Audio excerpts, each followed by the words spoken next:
It's time for Windows Weekly. Paul's here, Richard's here, and so was Patch Tuesday yesterday with a record number. We'll actually ask Fable to tell us a little bit more about those patches. Some new stuff on the docket for the Insider program and the big Apple OpenAI breach. That and a whole lot more coming up on Windows Weekly. This episode is brought to you by Black Hat USA. If you listen to this show, you go deep on the technical detail. Well, so does Black Hat. For nearly 3 decades, it's been where the security industry's most rigorous research gets presented and pressure tested. More than 100 hands-on trainings taught by practitioners who actually deployed in live environments, not lecturers reading from slides, and hundreds of peer-reviewed briefings that go well past the overview into the real work across the 4 areas defining security right now: AI and autonomous threats, cyber conflict, systemic resilience, and identity. This year, Black Hat's Briefings Pass includes all keynotes and main stage access, plus business hall entry. You also get breakfast, lunch, Arsenal live tool demos, on-demand session access, and admission to the Midnight in the War Room screening. Black Hat takes place from August 1st to the 6th in Las Vegas. If you want the depth this show gets into in person with the people doing the work, this is the room, and we'll be there too. Prices rise on July 17th, so book before then. Use the code TWIT for $200 off your Briefings Pass at blackhat.com/US-26. That's BLACKHAT.com/US-26. Podcasts you love. From people you trust. This is Twit.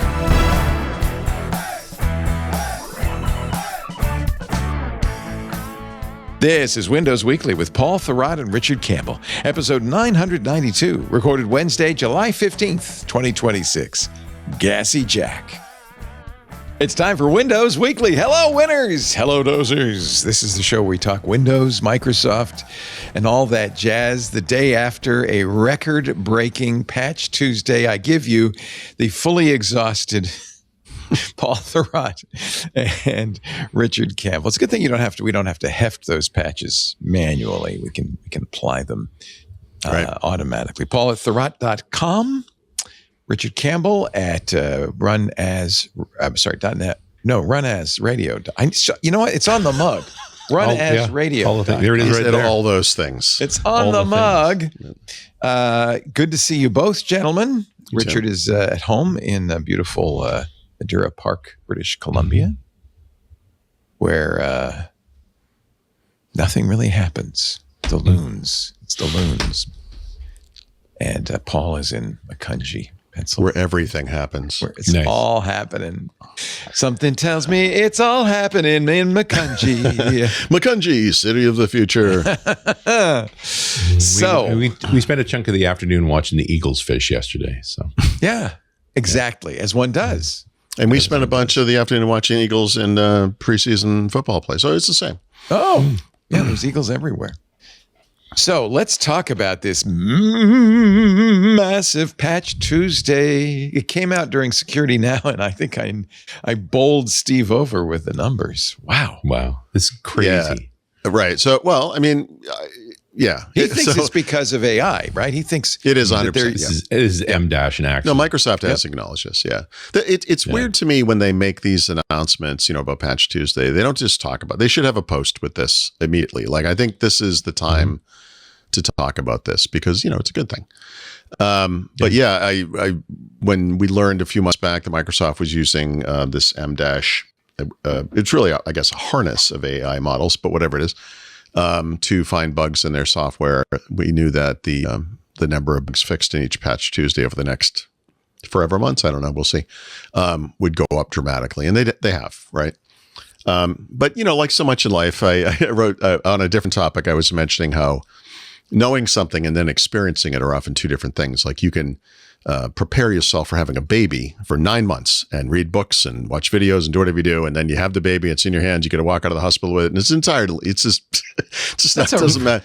Doesn't matter. Such a good analogy for anybody who's ever been a parent. It is such a good analogy. Like you could be as I read all the books. Yep. Took all the classes. Doesn't matter. Doesn't matter. Yeah. Yep. You This thing don't is know. the size of a baby squirrel and it's in your hands and you have to take it home.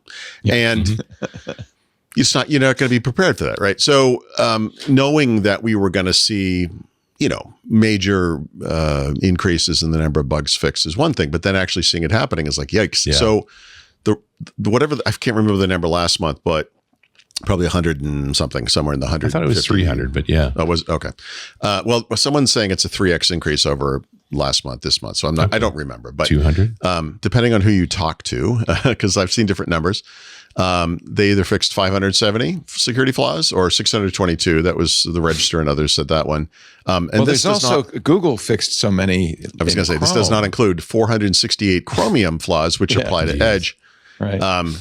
And yeah, obviously historic and record-breaking number And of have fixes. you looked at any of these 0 days, these vulnerabilities? Yeah, I didn't break it down, but yeah, there was several 0 days. I think it was 57-ish kind of critical security fixes, whatever the numbers. But like keys to the castle, you will have sys control of this machine. yeah. If So you use this remote exploit. code And- exploits, we call them. Well, and that exploit has been in there for 20 years.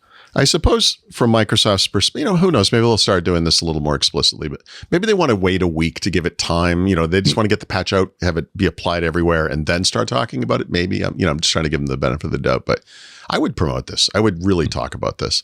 But we're right now we're just hearing about it from third parties. So when Microsoft announces this, there was no indication. No one, the release notes for this never said, "Hey, and by the way, yikes!" It was just just kind of a rote listing of like, here's what we're doing. And it's like, okay.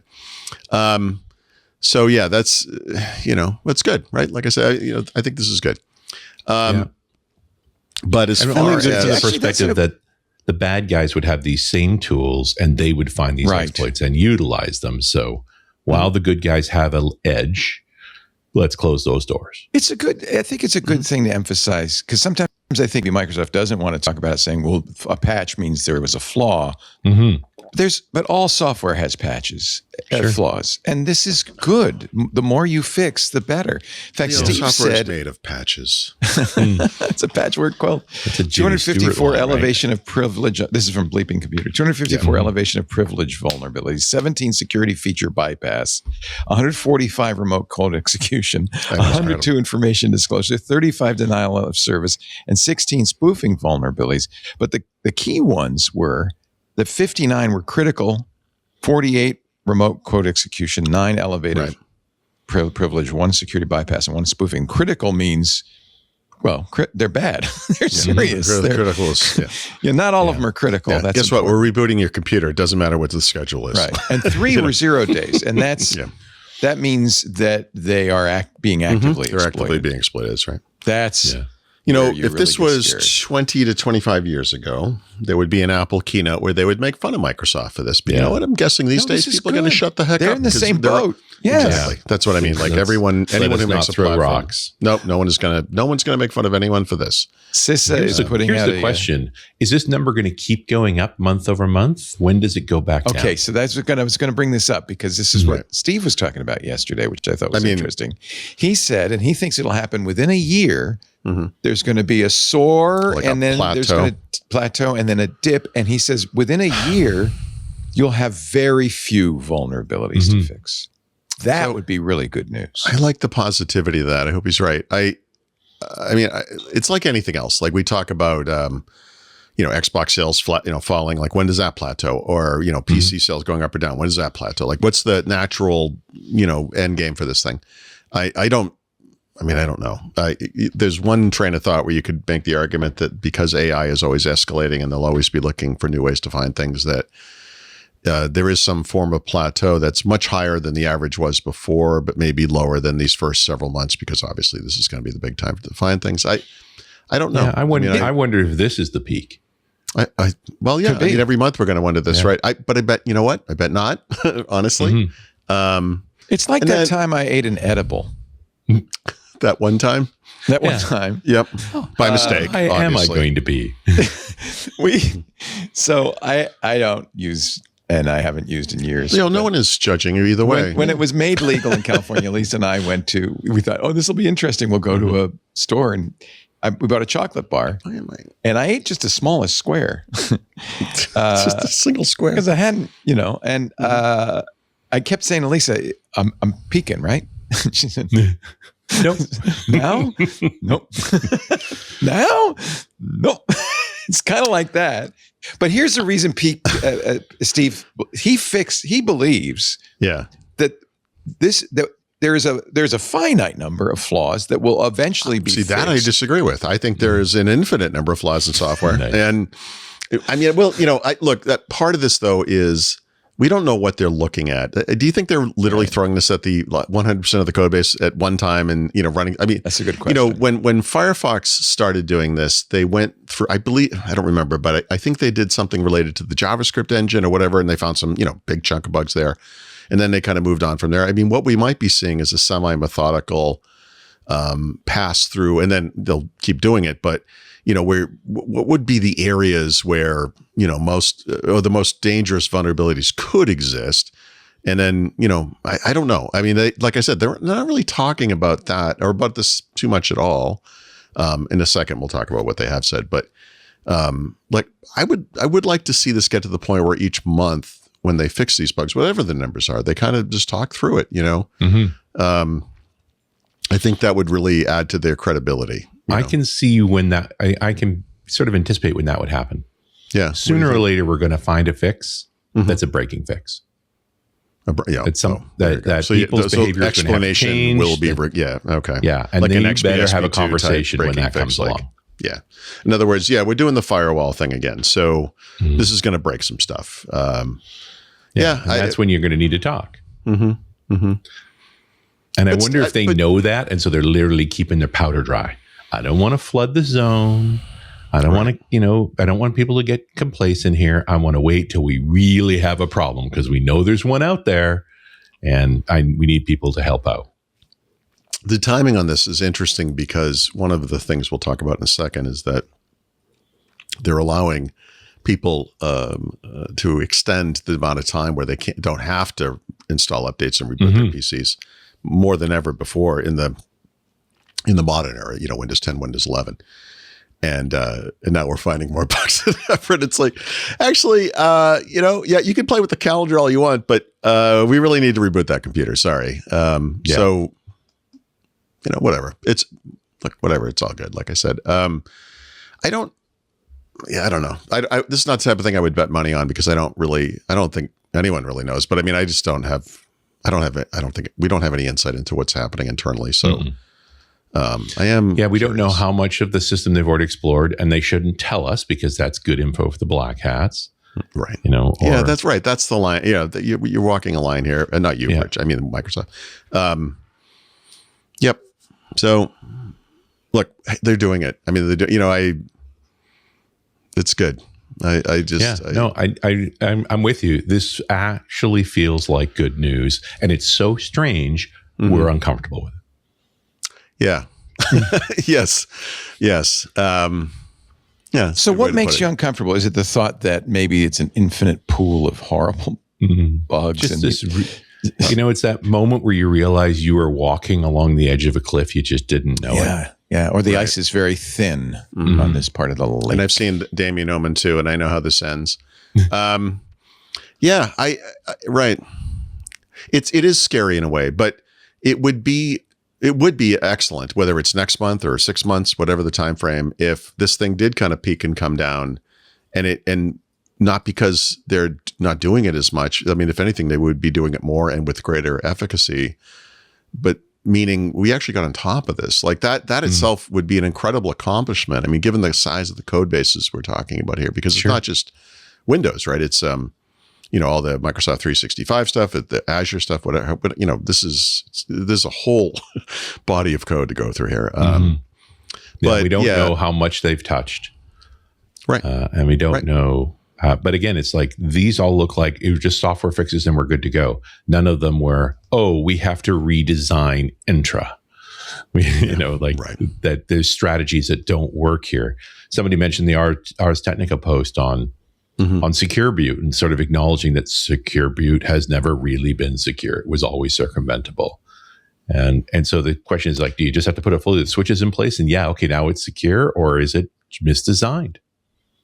Interesting. I mean, yeah. I'm not a security expert, but there's this whole world of what they call like offline security issues where the computer could be tampered with between boots, and when as the system comes up, what are the integrity checks you do to make sure that the image is what it was before, and did something happen, et cetera, et cetera.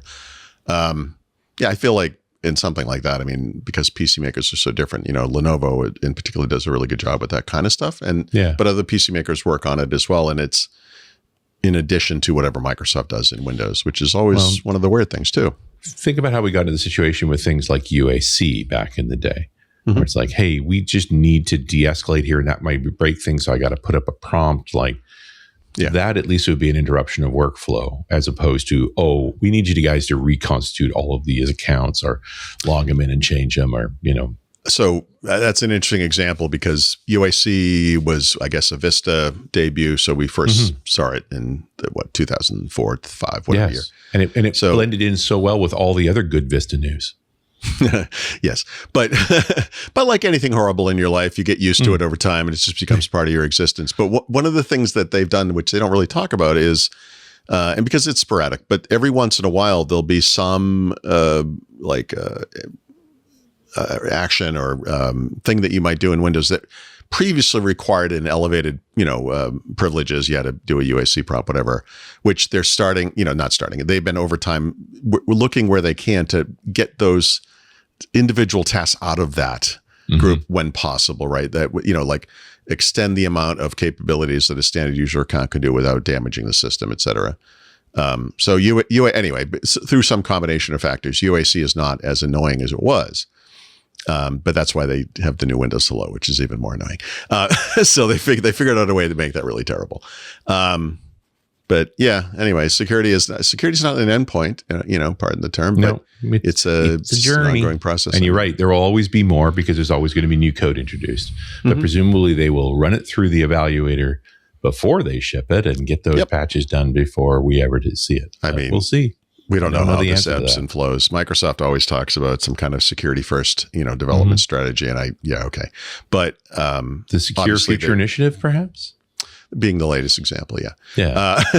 But I'm over on .NET Rocks, we're talking about these kinds of security testings as part of the CI/CD pipeline to start picking up more. But it's all very new. Like everyone's still struggling with what's the right way to go about this stuff. Yeah, and that too will change. I mean, that's the thing. There'll be best practices for now, and then 6 months, a year later, those things are going to shift. As AA changes and whatever. But anyway, I know this is a big number, but whatever that number is, there seems to be some debate there. But several hundred. It's also poking back through decades worth of code. I hope there's some kind of, some percentage of the people who wrote the code for these issues are long gone, and then some percentage are still there. I hope there's some kind of an email thread or however they do it where it's like, Bob, seriously, hey, Bob, buffer over I'm on. Leaving, but you might want to look at the bugs in line 43. I don't know if you knew it was 2026 and we don't do buffer overflow anymore, but yes, you managed to do it somehow. I think that's Steve's theory is that there'll be fewer bugs introduced. So eventually you get all the bugs that are legacy bugs, and then you write code better. My entire life, the first time I found out about a computer being a thing and knowing that you could, as an individual, write software, make your own apps or games, or whatever, I've said this many times. I've held on to this belief that software is just zeros and ones. It could be perfect. It should be perfect. It is never perfect. Yeah. He writes an assembly language, so he's as close to literally zero and ones. Yeah, exactly.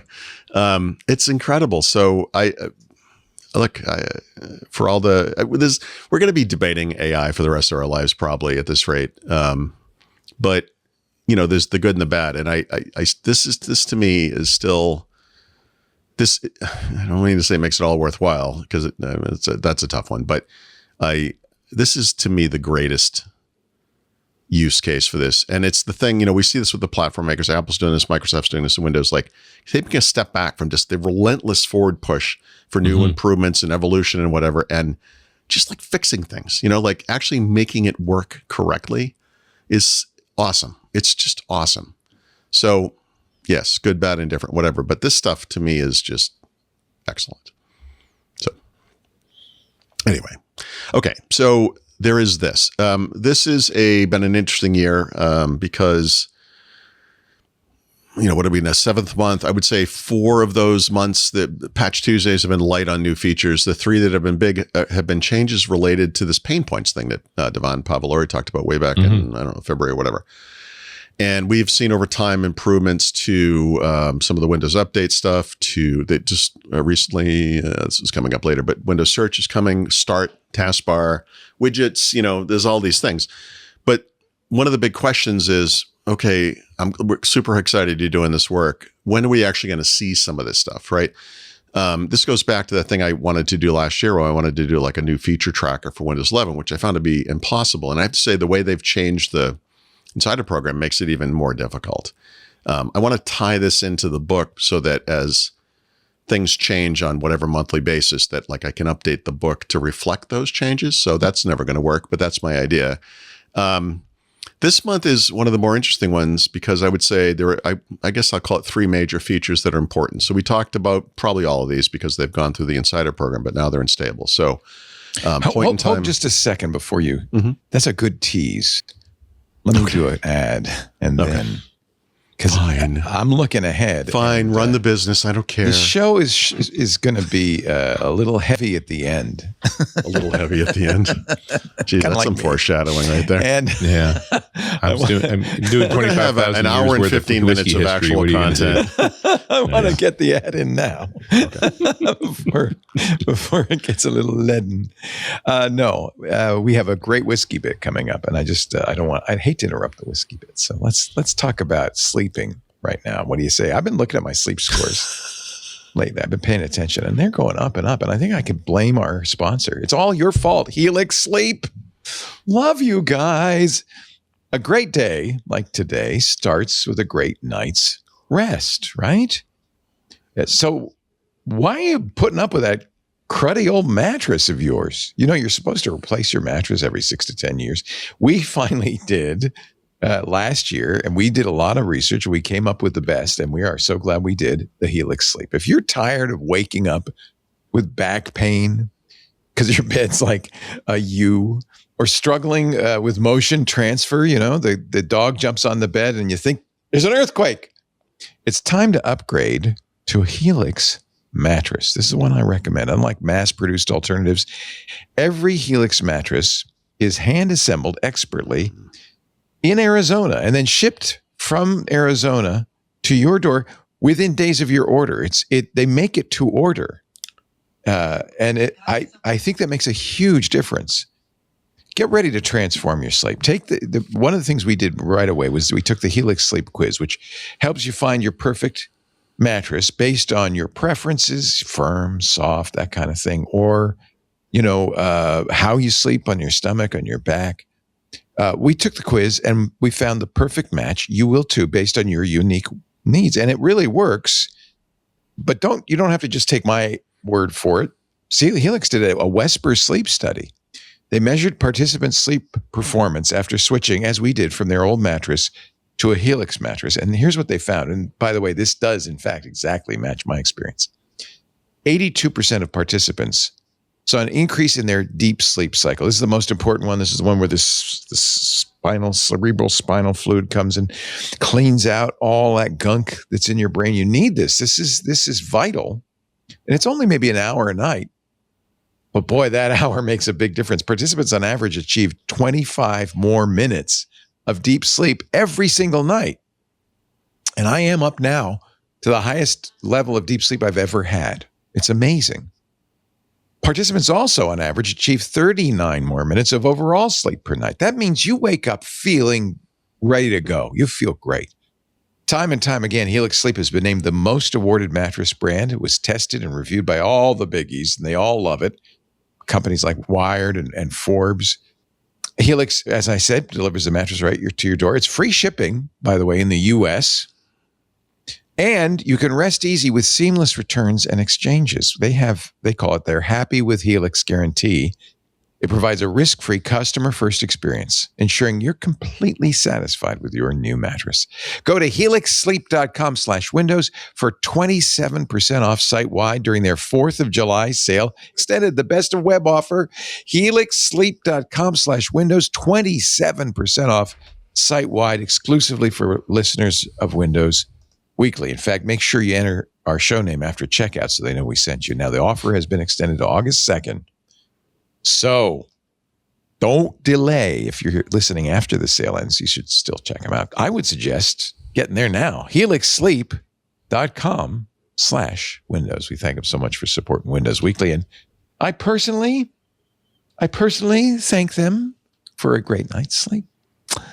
Back to, speaking of sleep, the latest nice in the Windows Insider program. I do sleep poorly, Leo. Thank you for bringing that up. Paul, I'm telling you, Alzheimer's, we all have to do our best to fight it, get that cerebral spinal fluid flowing. I'm sure Richard's done a talk on it at one point or another. So I talk about it in the context of the space station, right? Oh. Because that's one of the issues for anyone in free fall is the fluid builds up in your head to the point where it presses against your eyes and bends them. Every astronaut carries multiple pairs of glasses because it's going to because there's prescriptions changes there in space. Yeah, because their eyes change shape. Is glaucoma a problem? No. Do some of them actually get better vision? No, because that would be amazing. That would be awesome. Paul wants to sign up. Just like to shoot yourself into space to fix your eyes, you know? That would be cool, wouldn't it? Someday. That's why they're all puffy faced. Is that cerebral spinal fluid? Yeah. That's interesting. Yeah, it's one of the things that doesn't function. All right. Yes. So, Patch Tuesday for Windows 11, I would say 3 major features, right? So, point-in-time restore. I think we talked about all these really, but this is the modern replacement for System Restore, which is still in there. I thought they were going to kill System Restore. Yeah, everyone did, but everyone thought they were killing the control panel too. But some things never go away. It's kind of there. So maybe they will in time. I feel like this thing needs to become a little more, customizable on a granular level. But for right now, it's just automatic. It's once a day. There's a max size and number that you can store. So it's never going to be more than 3 or 4, maybe 5 days at most. But it performs that function that System Restore does. But you have to run it from the Windows recovery environment if you actually want to restore. So it's not 100% ideal, but it is more modern and it incorporates more data, including your apps and settings and personal files. So it's not just about driver rollback or whatever, and we'll see what happens to the rest of your computer. And we'll see. So it's out now. It seems to work fine for what it is, but it is a modern replacement for something that's been in Windows for probably 25 years, I would think. And then the widgets one is just as classic to me because for the past, 5 years-ish or whatever, you'd ask me how would you configure widgets? Exactly the way they're doing it now. Go in and turn off all of the notifications, turn off the news feed thing, which is terrible. Stop showing little things on the taskbar unless it's just like a weather display. They're doing that now by default. So nice, right? And in a month or two, and actually later in the show, we'll talk about, they're making similar changes to search as well. But this is out and stable now. So nice. The one thing I don't know, and I think I mentioned this before, is if you have an existing computer, maybe you've configured widgets already the way you want it. Is it going to change your configuration? So that's this new quieter thing. I'm guessing no, but I need to experience this across more computers to be sure. But that's good. And then the Windows update improvements are something I thought was actually already out, but the primary change here is if you go into Windows Update in the Settings app, there's always been a way to pause updates for some number of days, and there was a drop down before that was, no, that's not true. There was just this, I think it was like pause it for 1 week, and then you could click it again. It was like 14 days, 21 days, 28 days, that kind of thing. And now what you get is a calendar control, and you can pause it for up to 35 days, and you can keep doing that as much as you want. So you wouldn't do it every day, but if you did it today, 35 days, nice. And then you waited a week and you clicked it again, you go 35 days out from that date. Like you can just keep extending it. Now, a Patch Tuesday like the one we saw today, I'm guessing they would actually force this on you. It's some day one or some 0-day fixes, et cetera. So there's always going to be provisions for that kind of thing. But also everything you've delayed up till that point, now all comes crashing down on you. Right. So depending on how you have Windows Update configured, because you could do things like install preview updates, you can have it install software, other Microsoft software. So things like .NET updates. Well, actually .NET updates would be in there, but Visual Studio updates will go in there, Office updates, whatever else. They're lining these things up to have the same basic milestones, so that instead of you getting into a situation where maybe you have 2 reboots a month or maybe even more, if you do reboot and you just stick to the normal schedule, it should be 1 reboot and it will be the same day every month. So, a little bit more predictable and transparent, et cetera. So that's good. And then the rest of this is fairly minor. And again, we've talked about all this. Screen tint feature, which is kind of just a color overlay. I'm not sure about that one, but some magnifier zoom control improvements, the Bluetooth connectivity stuff we've already talked about a bunch. Voice access, typing improvements. Not the feature I want in touchpads, but you can customize the size of the right-click zone now by, when you right-click or like press and hold or do 2-finger or whatever, however you do it on your touchpad. What I want is the opposite. I want the entire touchpad to be used for right-click every time, and that makes me crazy. I think I yell at my computer up to a dozen times a day for this exact issue. Like, it makes me insane. And I don't. But is it listening? Is it really listening? No, it's not. It absolutely is not. So that's irritating. And then if you have a 26H1 based computer, which means you have a Snapdragon X2 computer, you are getting the point in time restore feature, right? So that they're starting to line those up a little bit better. But for the most part, that release is still, I say a month behind is the way to look at that. Okay, so that's cool. As far as Microsoft discussing this, I think it was before Patch Tuesday, Pavan Davalori wrote a post detailing how Windows is using M-, which the way they describe it is a multimodal agentic scanning harness. I love AI terms, by the way. It uses multiple AI models, including third-party models, right? So they're starting to talk about this a little bit. Some of this is in-house, of course. To identify security issues before they go out to the public, in addition to the ones, they're fixing the ones that have probably been there forever in many cases. Not a lot of details here, actually. And I think this ties into what Richard was saying earlier. You don't want to provide the bad actors with too much information that they could use against you, right? But in the current environment where AI is being used to discover vulnerabilities in software and potentially take advantage of that, Microsoft and other platform makers are working to try to prevent that. The Windows code base is so large that in order for the Windows code base to get to GitHub, they had to submit to the Git library a mechanism for storing very large source code files. I thought you were going to say they had to physically deliver a disk of some kind, because transferring this over the network would have been, in violation of every terms of service that anyone has. How big is it? It's hundreds of gigs. Yeah. But the it's point like my being, movie library, really. You don't point M- at the whole code base and go find the vulnerability, because it'll never come back. That's and a really talk about a context. Plus the planet drives to a halt. Yeah. That's a really good point. That's what I mean. I think a lot of this, you have to look at the interdependencies as well. But I do feel like the first pass or passes is individual code blocks or however those. Go after the kernel. Go after the most exploitables, which means you're still making an assessment, bit by bit. Right. Yep. Well, and then as you clear things out, some vulnerabilities are chained. So if you look at kernel, that's what I was going to exactly. That's the interdependency thing. there's going to be a code module over here that hasn't been touched in 10 years, but there's a newer one over here, and they interact. And where's the problem? And sometimes when you fix an issue over here, it either causes one over here, or suddenly you see something over here because now that thing's working properly, so to speak, or whatever. Right. A lot of it's. I'm sure it's a mess. Again, I just have a stupid book. Just updating my book is a nightmare. The fact that this thing, which is exponentially bigger and more complex.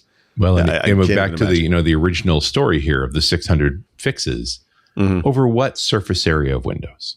That's the thing, right? We don't know.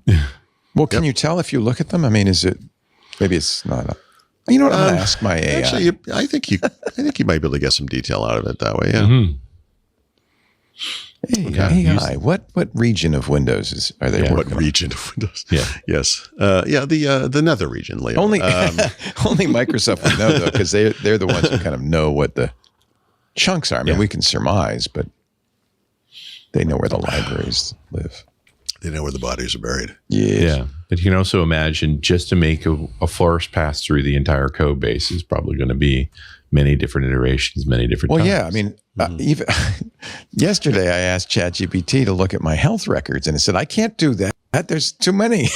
You've been alive too long. There's so much. I'm not saying you have endemic it actually problems. said, I'm going to have to chunk it up because I just can't, I don't have enough memory to do all of it. He said, an appropriate thing to say during a health conversation. There are thousands. Well, the reason is I imported all of my Apple health records for the last 15 years or something. How do you even do something like that? That's crazy. It said literally there's 10,000 Apple health records in here. So I think it made a SQLite database or something. We're actually going to need you to get a full-blown SQL Server license for this one, Leo. It's So imagine, I mean, that's just my health records. Imagine what the Windows code base must look like to it. You just can't get it all in context, so it just can't work on it all at once. Not to mention just the various technologies they must have used over time. I'm sure there are giant code bases in C and C++, et cetera. But there have got to be also giant code bases and other things. Whatever was modern framework at the time, plus, I mean, depending on the platform, I'm sure there's a lot of assembly in there still, right? From, for just performance reasons, et cetera. I mean, I can't even, I don't know. It's kind of scary, but, okay. So, I assume you're going to work on that, Leo, because I actually do I'm kind of curious what it has to say about where. I have. It's done. It's done already. Yes. Okay. Oh, yeah. All right. What do we got? Yesterday. Yeah. You want to know what my health is? No, not your health. I'm sorry. I meant the where the sorry. You meant Let me. You really want me to do that? I could do that. Yeah. I mean, I think it might be worth. I don't know. Kind of interesting just to see what it says. Who should I ask? Should I ask Fable? Should I ask Saul? Should I ask them? Croc? I can't. I have them all. Right. I'll ask Fable. Fable's not doing anything right now. It's been working very hard. And by the way, I found the most of them. So screw Microsoft. Fable is, we think, Mythos with some limits on it. I think Anthropic's basically said that. Yeah.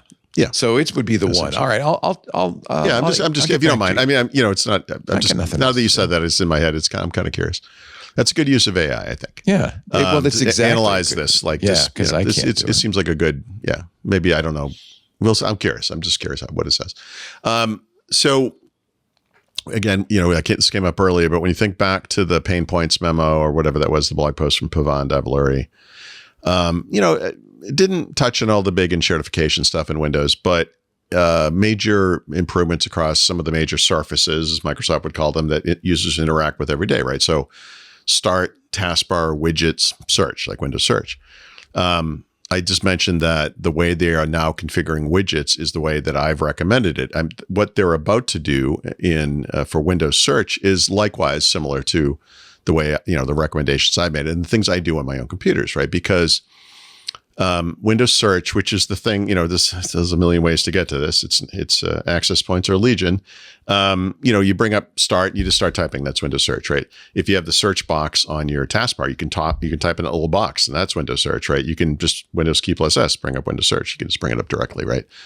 There are elements of Windows Search in the File Explorer, actually in Settings now as well. And Windows Search is this kind of multi-headed Hydra, where as you type, you can filter the results by things like apps, documents, settings, et cetera. And it searches the web by default. It searches your OneDrive by default. It does these things that I think in many people's cases either is not wanted or definitely not what they expected, right? I think most people, when they're searching from within Windows, using UI in Windows, are searching for files, documents. They might be searching for settings. I definitely, could, because we're used to it, searching for apps, right? This is a main way to run apps. But they've enshirtified this thing, right? And one of the things that is not addressed, and this goes to my original point from 3-5 months ago, whatever that was, when I talked about this, A lot of fixes. It's good. But if you do click on a web search, link or a web link or whatever, it's going to open in Microsoft Edge, right? Right. Even if you've made Chrome or whatever other browser your default, they're not changing that. That's not in this list of fixes, right? And to me, that's the biggest problem here. There are third-party tools that you can use to fix that, but they're not addressing that. What they are doing is and this is something we're seeing actually in Microsoft Edge. They're doing this as well. We're seeing this throughout the Microsoft kind of client ecosystem, kind of decluttering the UI, cleaning it up, making it more what you would expect, right? So they're not going to, there have been controls for a long time to turn off certain things like search highlights, which is terrible, or has been terrible, which is just a series of attempts to get you to click on something else when you're in the middle of doing something, which is super distracting. That you bring up the start menu, you're like trying to find some Windows utilities. So you type in like Windows, and then over on the right, there's this thing. It's like, hey, it's like Otter Day. Do you want to find out more about otters? And you're like, yeah. And then you click on it, and then 5 hours later, Edge opens, and you're like, I didn't even know the thing was still on my computer. Yeah. And then you forget what you were doing, right? I mean, to me, it's like the most ridiculous, but it's all about getting you in front of Microsoft's online services and advertising and tracking you. And being able to count you as a monthly active user. Yep. And so they're just toning that stuff down. I think it's great. I mean, there's some layout changes, just to make it look clearer, et cetera, et cetera. They've taken some promotional material out of web results. But again, you're clicking on this thing, it's going to go to Edge. It just is it makes me crazy. So this is one, given the way things have gone, I would say with Starch, Taskbar now, Widgets and Windows Update, I'm guessing, and I have to guess, and this is the problem, that we're going to see these improvements in stable before the next major feature update in October, right? I think this is a 25H2/26H1 kind of deliverable, but they don't really talk about that too much. There was one exception to that, by the way, and I don't think it's even in the notes. Yeah, I don't remember what I just saw I'm forgetting now, but there was it was in a tech community post, so they were talking about something in Windows, and this is something for 26H2. And it was like, oh, look at you guys, like actually explaining when something's going to happen. But everything they're doing right now through the Insider program, let me think about it. You know what it was? It was something tied to Windows Backup for Business, which is being renamed to I think Windows Backup and Restore. Right. So this is a 26H2 deliverable. It's not in the notes, but anyway, this thing, like I said, it's good. It doesn't address my biggest concerns. This is fairly typical.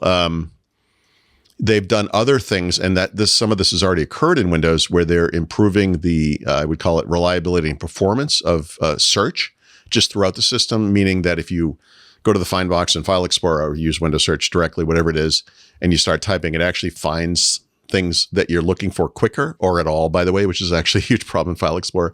Or there used to be a problem in Windows Search. I'll just try this now because this always drove me crazy.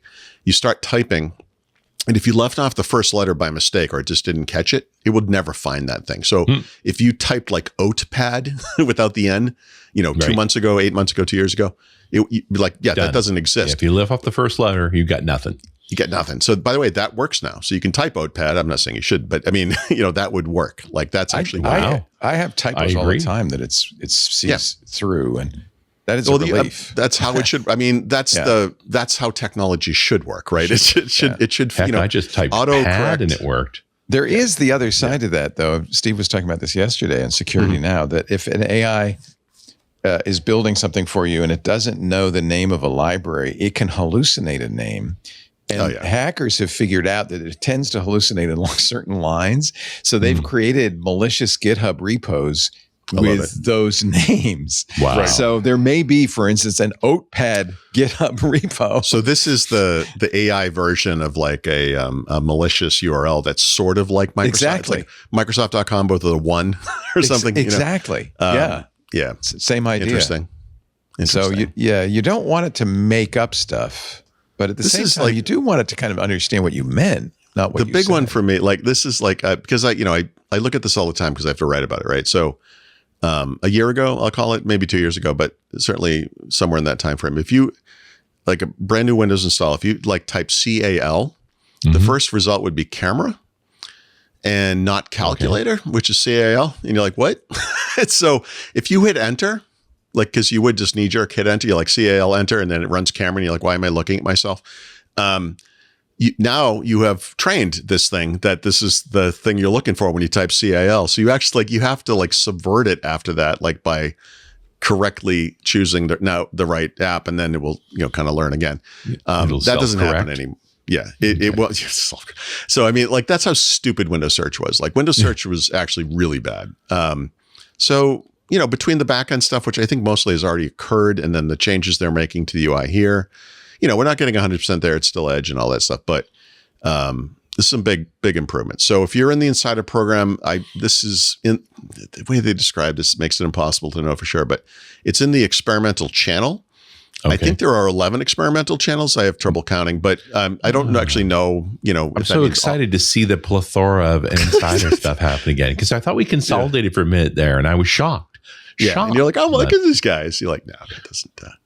Yeah. So this one I've not seen yet. I'm going to have to, I'm leaving soon too. I got to figure this out, but it is a controlled feature rollout because we're never going to solve that problem. It should be a feature flag. So if you're familiar with the new Insider program, you can go in and say, no, I actually want this thing right away. I assume it's in there. I haven't seen it yet.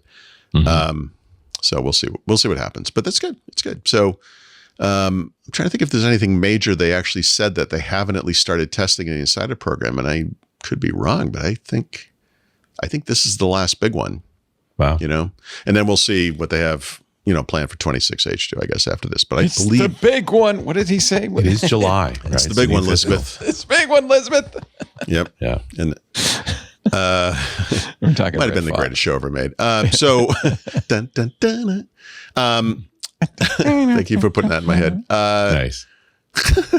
What was I going to say? Oh, yeah. So, so they're, fixing these things in Windows. This is 25H2, like I said, 26H, I guess 24H2 as well. And then as we head into the fall, we'll have this feature update. And I suspect we're going to have kind of a round two. There's at least one big thing, and that would be the start menu, where they actually updated the start menu last year in kind of a major way. And then they are in the process. I don't think it's stable yet. Maybe it is, where they've updated it as well, again, as part of the pain point thing.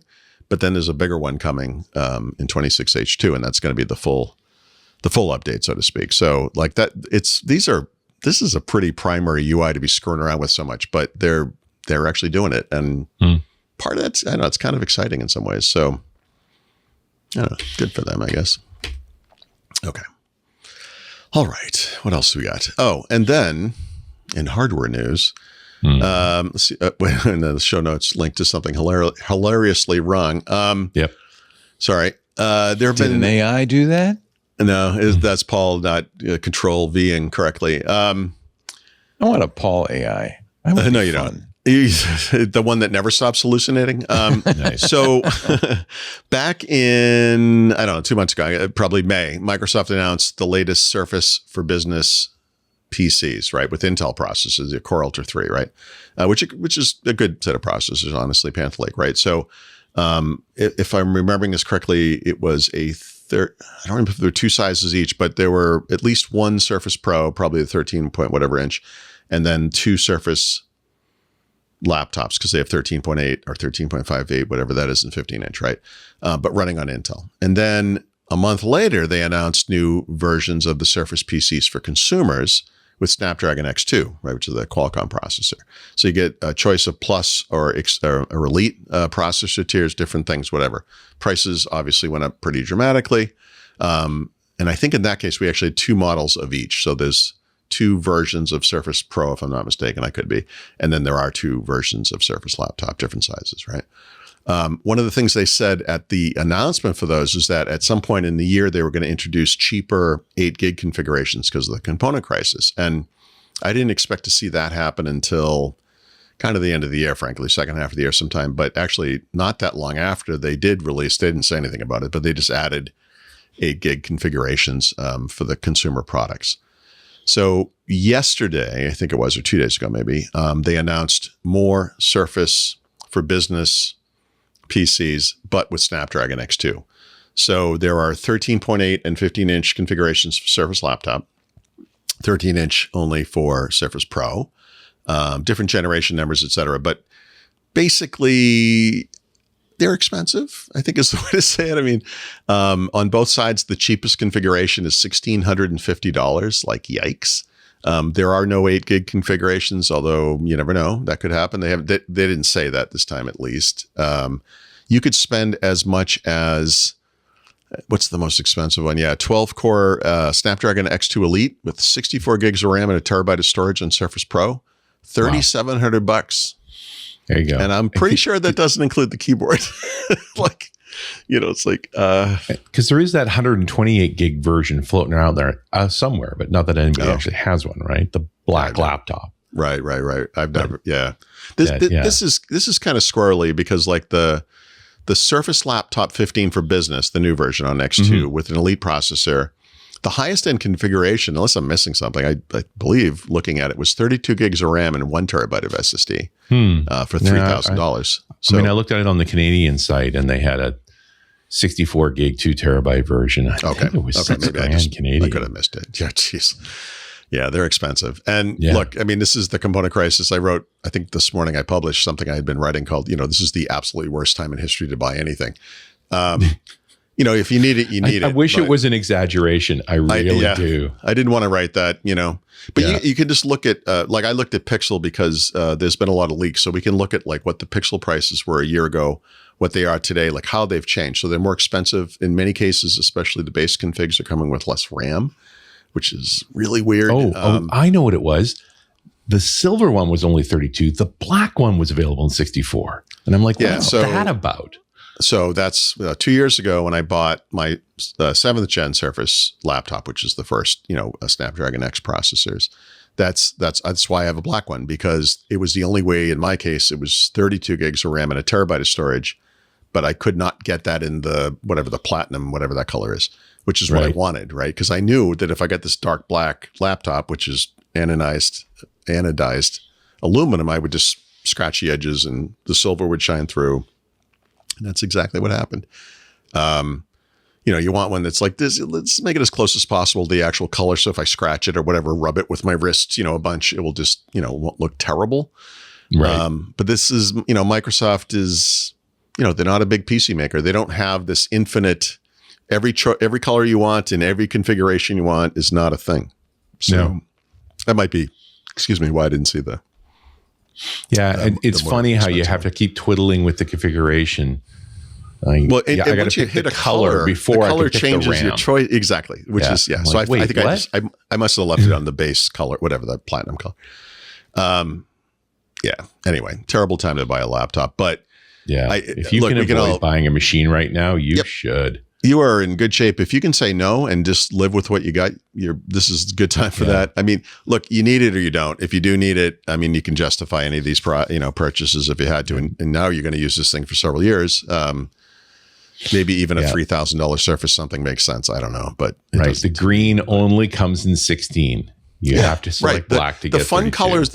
Exactly. So 2 years ago, the light blue one was the cool color, and I was like, oh man, that's not. I'm going to get one of those. No, I'm not. I think it was the same problem. I think it was 16 gig only. It's like, no, I need more than 16 gig. I needed it then. Apple invented this, I think. Apple. Honestly, Dell invented this. But remember, Dell always had this like configurator thing. Like they have had this for 30 years. But when Apple did the thing Apple does, which is they do a really good, like they used to have just models, right? But then you can configure anything on a Mac, like, or whatever product. Like there's no version of you go to buy an iPhone and it's in whatever color choices and you can't get it in every storage configuration. Like they give you, you know what I mean? Like you have all the choices. Right. This is one thing Microsoft just doesn't get well. Doesn't do well. Yeah. It doesn't do it at all, actually. Is it just an excuse? Like, okay. No, they don't have the volume to justify it. They don't paying to have however they fabricate these things. They would end up with a bunch of stock because they'd have to buy some minimum and no one would want those configurations. So the US site is showing 64 gig, 15-inch ultras with a terabyte of storage. Oh, but only in black. But only, right. And how much? 37? For 37, yeah. Yeah. Okay, that matches Surface Pro. Yeah, and the Canadian site I just went and checked doesn't have any 64s anymore. They disappeared. Oh yeah, and they should, it wouldn't even show it as out of stock. It just does not show up. It's like this is like finding the Willy Wonka pass in a chocolate bar. It's like it could happen, but they also show 24s because why wouldn't you want a mutant memory configuration? Hey, I think 24 and 48 are going to become pretty big. Yeah, there's going to be a bunch of that kind of stuff. I didn't have this in the notes because this is what I was just publishing when we started the show, but the latest ThinkPad X1 Carbon, which is not a Snapdragon, it's Panther Lake, Core Ultra 3, whatever. Terrific, right? So this is like less than 2.2 pounds. It's a 14-inch screen. It's like it's magically light. The performance is amazing. The reliability is really good. Everything's really good. The thing that's most interesting about it is they've taken like this sustainability to some new level, at least for like a top tier PC maker, right? So there's this list of recycled materials, which is longer than I've ever seen in any laptop, which is whatever. But the amount of things you can replace yourself as a user, like as the customer, is off the charts as well. So there are things like the SSD, which is on an M2 thing, the communication card, another M2 thing, the battery, whatever components but you can replace the individual USB ports on this thing, right? Which is like a framework style option. I've never seen that in a mainstream laptop, but the RAM is soldered on. And it's like, guys, come on, man. You gotta figure out RAM, like codems, whatever they're called. We gotta move to a world where I could buy some 16 gig RAM computer today, or God help you, an 8 gig RAM computer, with the understanding that in a year or whatever time frame, hopefully when prices go down to their sales or whatever it is, that I could upgrade that thing, right? And if one of the sides that kind of related to this with the Steam machine is you also get into a single channel, dual channel problem with RAM. So if you have like two possible slots for RAM and only one is filled, it's running at like 2/3 the speed. Yeah. You have to have both slots to get the full speed. And I believe the base configuration on Steam machine suffers from this. Now that one you can't upgrade, it's a desktop computer, but if you get the base configuration, whatever that is, probably 8 gigs, I don't remember, but you're going to have like it's not just the amount of RAM that's the problem, it's the speed of the RAM. Right. And that's the other thing they're not defining in here at all. Mm-hmm. Right. And I don't think anybody wants to know, like, what's the speed of the RAM you're putting in. Nobody wants to think about this, but it's okay because typically you never had to worry about it. But no, because you would always put the fastest RAM in that would run properly. You're not going to, you don't think about this, but now you have to think about this. So you do. Yeah. I don't think Microsoft's You're building up my list of why not to buy right now. Yeah. It's a solid list. It's a you and I were list, lucky, because we bought before this happened, right before it happened, right? Yeah, right. So I got 128 gigs of RAM, and I'm. Yeah. This might be. I very grateful. I run into a thing where like phones is a problem, especially computers can be a problem, but I don't have to, but I do review these things, and it's like if I have to buy a device. It's like I've had years where I've taken passes on certain things. Like I'm just not going to do it this year. And I'm looking at whatever they're going to release for iPhone in September, whatever they're going to release for Pixel in August. And I'm like, this might be a good year to skip. I am going to make a prediction. I made this yesterday on Mac Break Weekly. This will be the year people do not upgrade their iPhones because Apple's already. Yeah. Pixel for an 11. I think I'm not going to. Yeah. I was definitely go all in for an X2, having missed the X. And I don't think so. Right. Yeah. So Pixel's weird because, and I was just looking at this, and we'll see what actually happens when they release it. But there were different RAM and storage configurations across all these products, but they still had 128 gig configurations last year, which I think is terrible. Those are going away at least. So there's 256. But the base configuration, I think on every phone except for maybe the Pro XL, is going from 16 down to 12. Yeah. Or if maybe it was already at 12, depending on the phone. And then you have to upgrade. Enough for a phone, though, really. Probably, right? But it's just that the problem is last year you would have gotten 16, right? So when you're buying like a Pixel, like for all the pros and cons, like one of the big problems is the Tensor processor is kind of garbage. Like it's not really an awesome processor. So you know that there's not going to be a big year-over-year bump there. So it's possible. I think we're going to see this where like the base config on a Pixel Pro, 11 Pro, might fall short of what it was a year ago, And by the way, those year-old phones, they're all on sale right now, like for up to $300 off per configuration. Yeah. I'm just, I'm not saying like, I don't mean this is a bit of advice per se, but maybe, Hey, Fable's back with its analysis. What does it say? I don't know. This is interesting. I don't know how close this is to what we wanted. It said, I pulled the raw CVRF data behind that release note page from Microsoft's API. I gave it the Microsoft release note page and sliced it up. Yesterday's drop is a big one. Duh. Does it come up with a number? It counted 1,150 CVEs in the release note. 622 are Microsoft's own. The other 528 are third parties riding along via Azure, Linux, and Chromium. Wow. Node, tar, curl, okay, that makes sense. So there's stuff that's in Windows, but isn't. That actually maps to the numbers we were talking about. It had 3 actively exploited 0 days. We'd already mentioned that. But here's the patterns. This is what we wanted to know. Is there like where? Memory safety is still the whole ball game. The CWE distribution is brutal. 142 use after freeze, 117 heap overflows, 6T out of bound reads. These are all human mistakes, right? Oh, of course. Sure. Race conditions, I wouldn't necessarily say. I would say also like kind of language compiler choice too, right? Like, I mean, listen, if you're using C, you're going to have this. Yeah, one of the key learnings here, I bet, is going to, Mark Rosanovich, whoever is looking at this, is going to be like, if we move to Rust, we would solve like 80% of these. Fable said 70% of the classified bugs are classic C, C++ memory corruption in kernel mode and driver code. So that's the first thing. It is kernel mode. This is ring 0 stuff. Ring 0. Right? And that's where you would want to point the tool at first. Everything running in ring 0. Exactly. And that's what, that was per the conversation we had earlier. It's like, if you're looking at the code base, like, where do you start? You start there, the most vulnerable part. The most important. Privilege escalation, a lot of it. They say that's what attackers need from Windows. Bugs, the step from user to system. File systems are getting fuzzed hard. NTFS, there were 21. REFS, 12. Cloud Files mini filter, brokering file system. I can't imagine RFS is a big uptick. 58 CVEs in storage and file system drivers. Wow. A huge Office document parsing cluster, 104. Cluster is the right word for the Office, by the way. I won't give you the second part of that.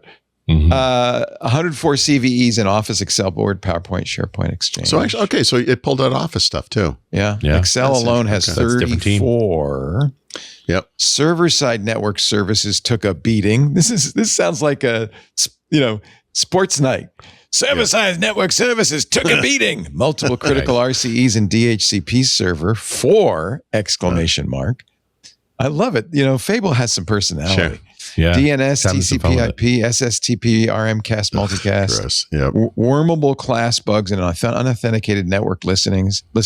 If you run Windows Server infrastructure, this is the patch first tier. Yeah.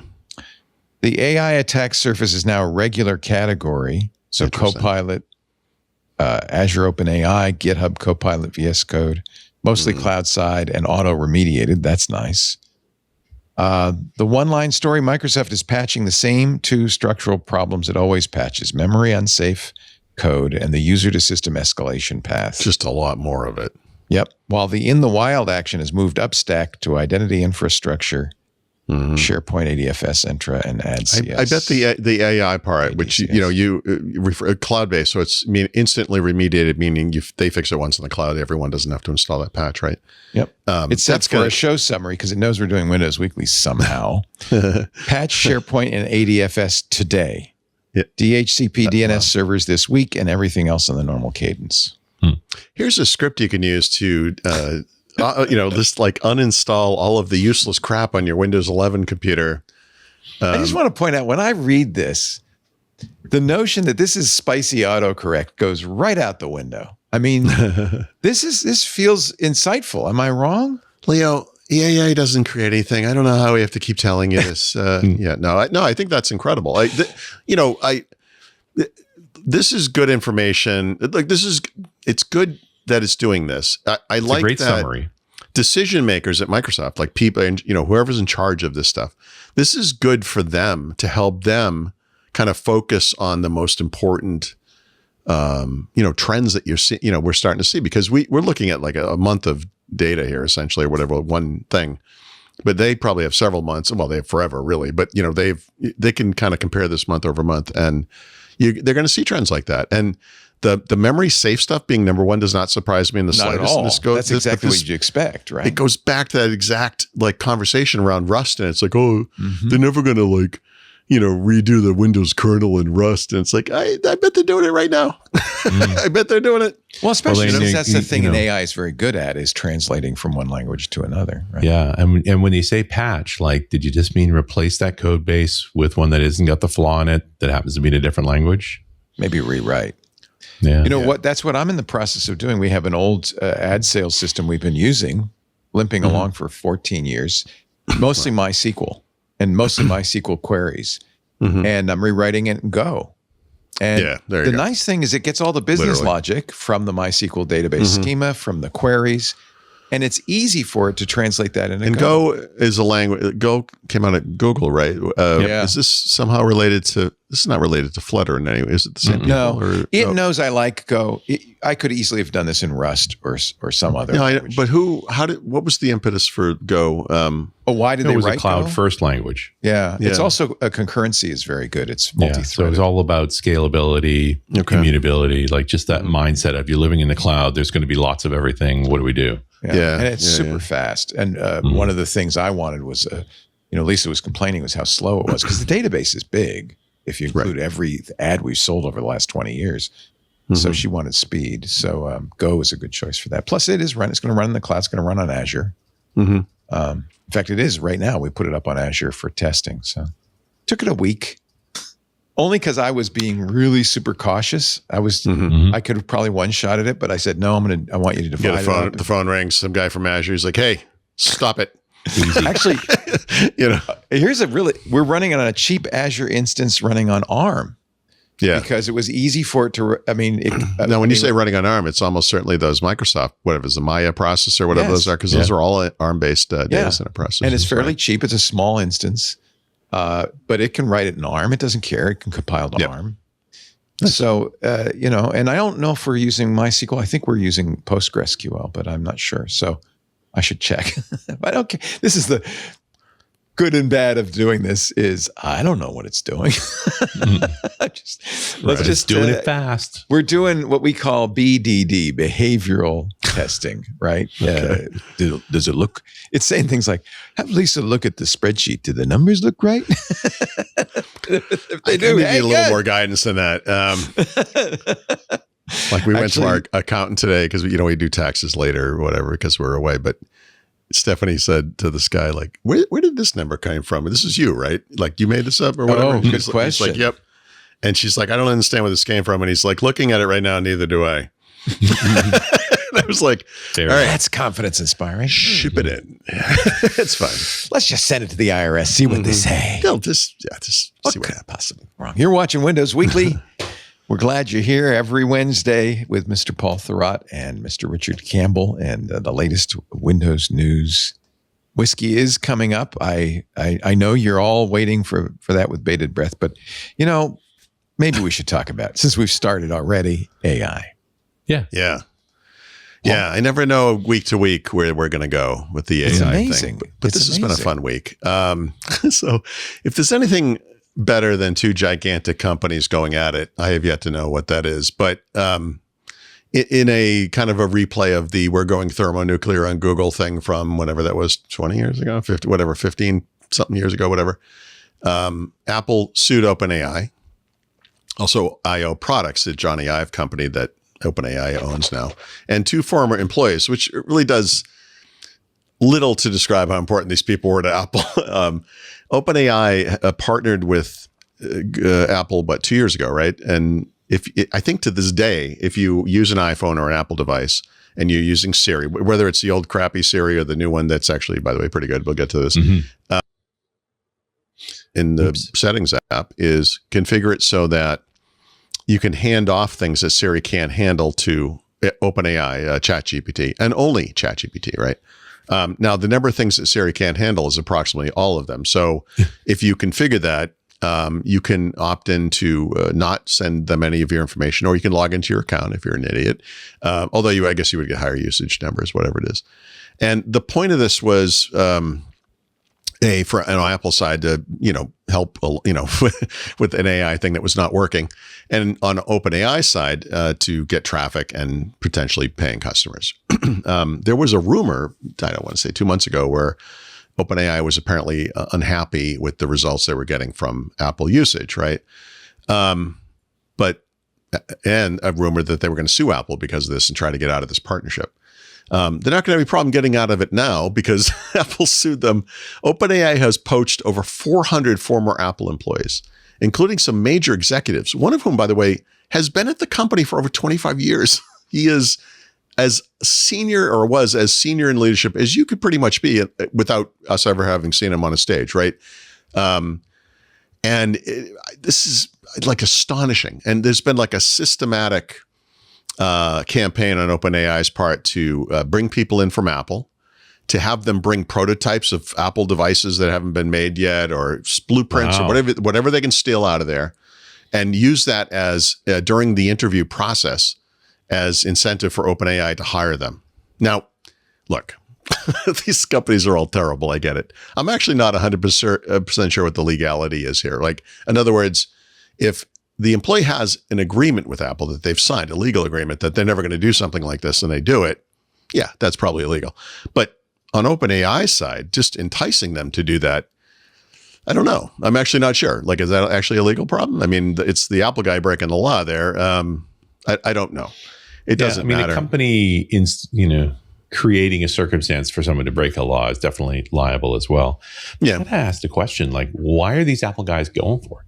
Like, what are they? Money. A buttload of money. So that's the thing. So, one thing that Apple and Microsoft historically kind of had or have had in common or whatever is that from just a pay package perspective, the base pay is not all that great. It's just a kind of industry average or even below, whatever. In both cases, I think you get into stock options and things, and it might pay off over a long period of time, which makes these long time hires, them leaving. Actually, it was 24 years, sorry. But in one case, like they have to be the backing up the money truck, right? I mean, that's why. Like, how much, in the sense that everyone has another a price. Interesting side of the AI hype bubble.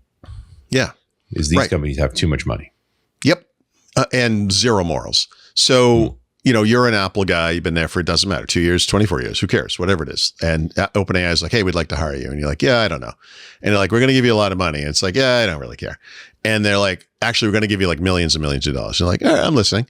And then you get into that kind of weird conversation, right? But the thing that is so beautiful about this, the Apple, I don't know which is stupider. So the Apple claim is that they reached out to OpenAI in February to raise concerns about all these practices and never heard back. Okay. So you saw what happened. OpenAI's response is beautiful. They said, you reached out to one of our employees who has a name similar to the person you thought you were reaching out to, and you sent that email to the wrong person. They sent it to Chang, not Wang. Here's the thing. I'm sorry. Have you, as anyone, look, I think all three of us have been involved in some situation where it's, I don't know, some kind of a legal thing or a money thing or whatever it is. When those people are trying to reach you, they do not stop. You don't get one email and then we're done. So the notion that Apple emailed tried one once. Time and then was like, oh, they ignored us, screw them. These companies, they're not some random supplier. They have connections at the upper level, most levels of both companies. Like, that's kind of incredible. I strongly suspect that Tim's got Sam's phone number. I'm just guessing. I can't imagine they're not, well, not anymore, but I mean, they had them texting all the time, right? Yeah. And I think and then OpenAI was like, I mean, we did reply. Like, okay, what are you, kids or something? What is this?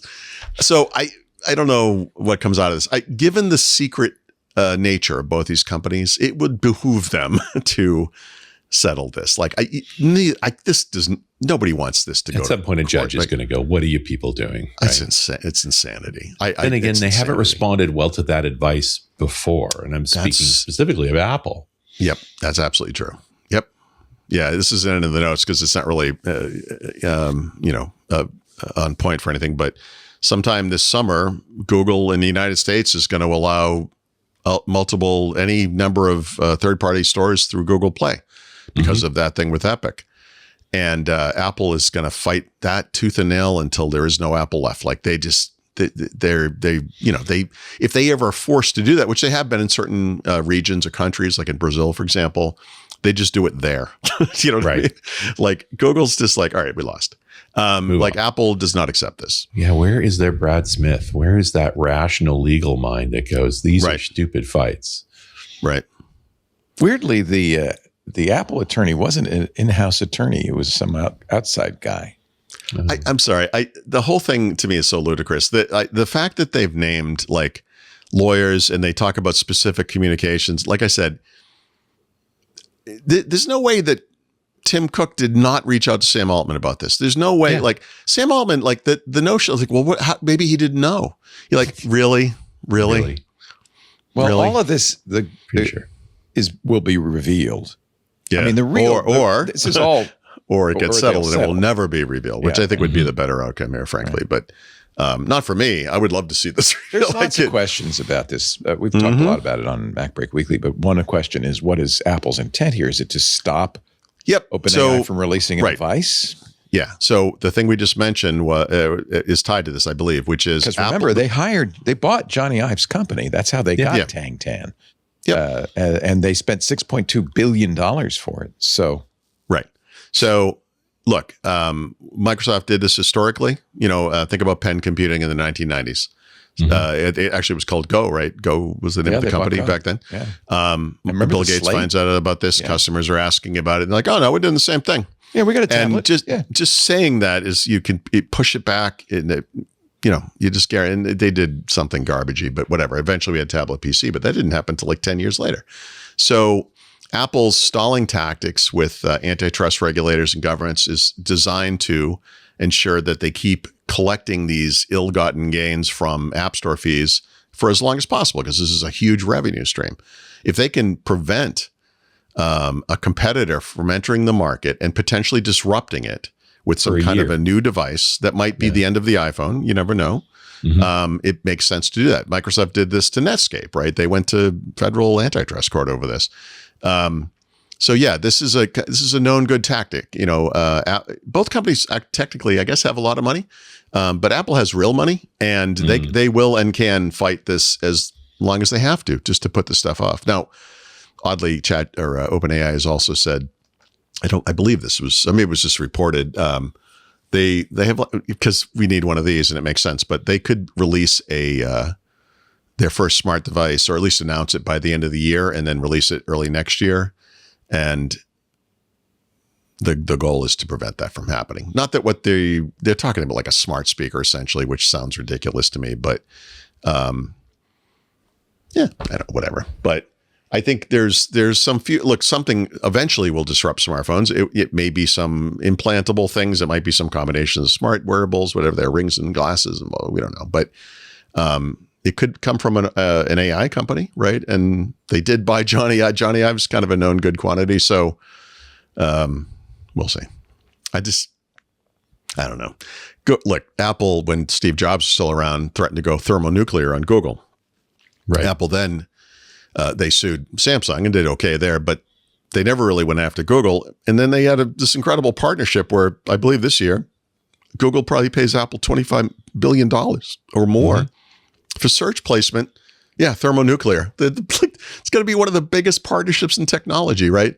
And now they're partnering with Gemini on Siri. So I don't. Yes, whatever. I guess we'll see. I don't know. I don't think we're going to learn as much as we want to. Tied to the release of GPT 5.6, which is the latest like frontier model or whatever from OpenAI, which, by the way, releases new products every day. Like, they're maddening. They released a new version of ChatGPT, which I think points to this future of, we're starting to hear this term like super app.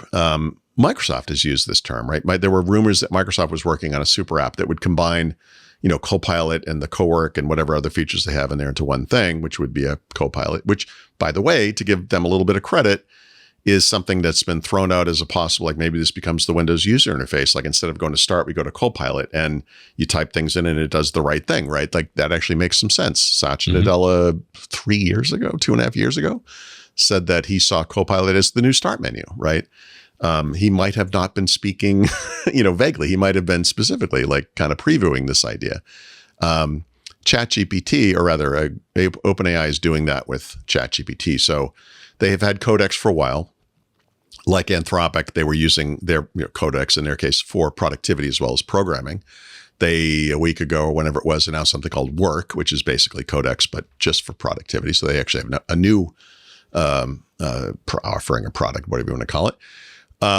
And they had this thing, I think it was only Mac. I think it was just on the Mac, and I don't think that ever changed. But sometime late last year, they announced their Atlas AI web browser, which they're now getting rid of. So the new version of ChatGPT incorporates all those things I just said. So it's got an in-app web browser based on Atlas, a ChatGPT and the chat functionality we all know and love or whatever. Work, which is new, Codex, right? And this is the super app. They're not describing it, but the rumors were they were doing this, and this is all those pieces. It is what Microsoft has said they are doing as well, and that makes sense. They know what OpenAI was going to do.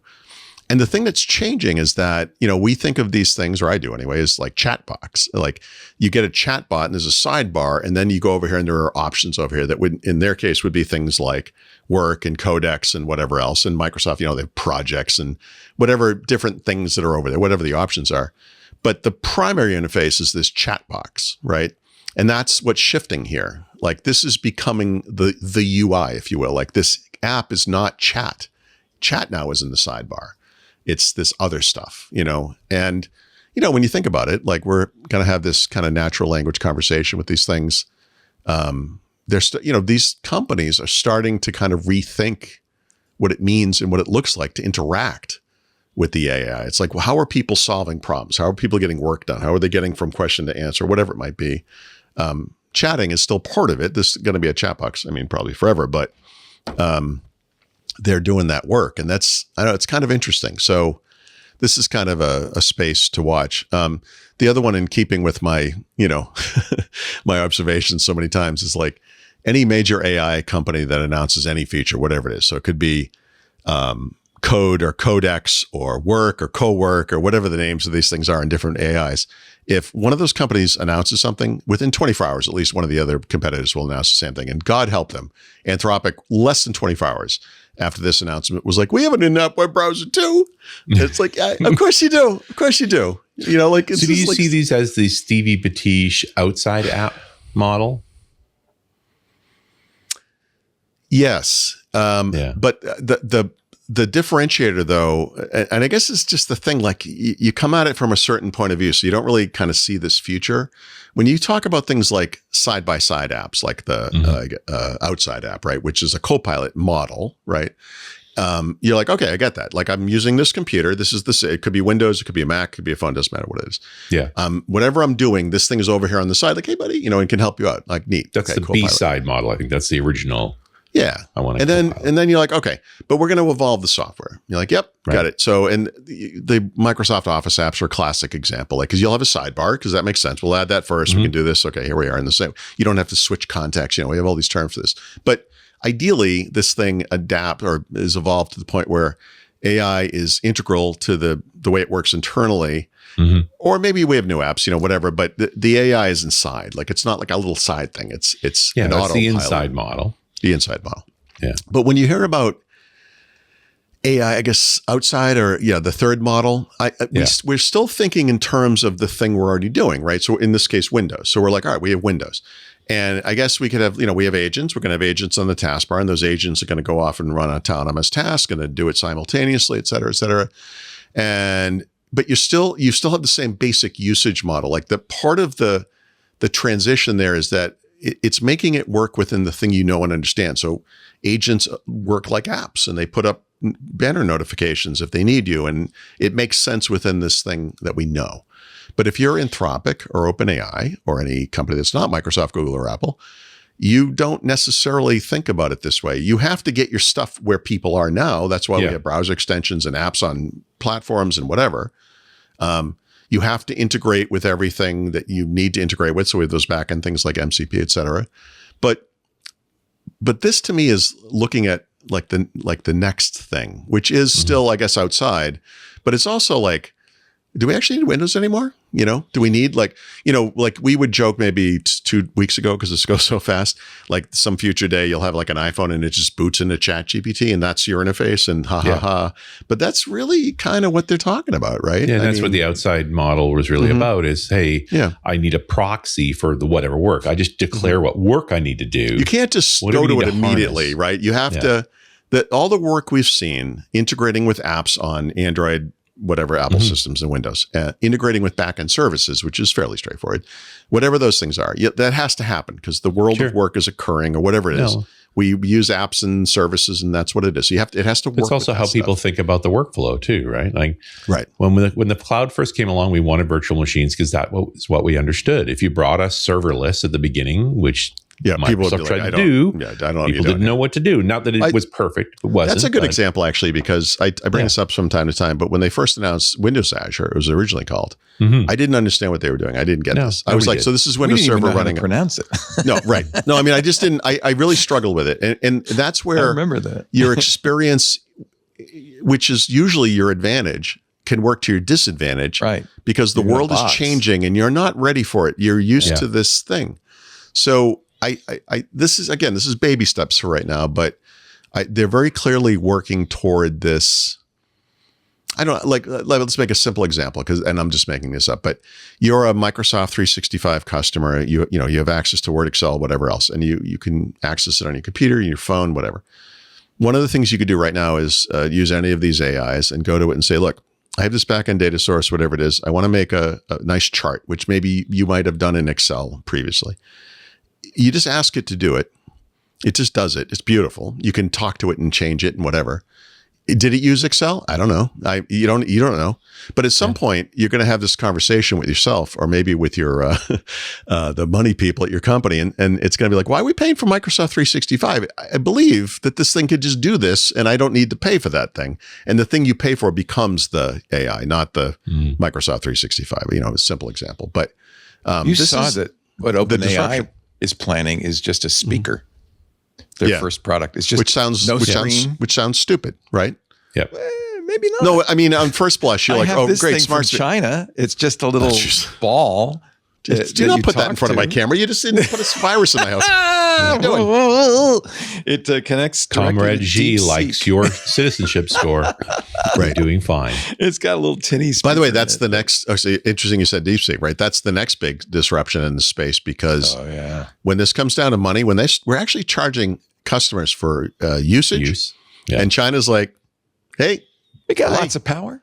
We can do this for 1/10 the price. Yeah, great articles already saying, what's the price per million tokens? No, and the natural is. So let me give you an example. So Fable is $10 for 1 million tokens in and $50 for 1 million tokens out. That's the answers, the results.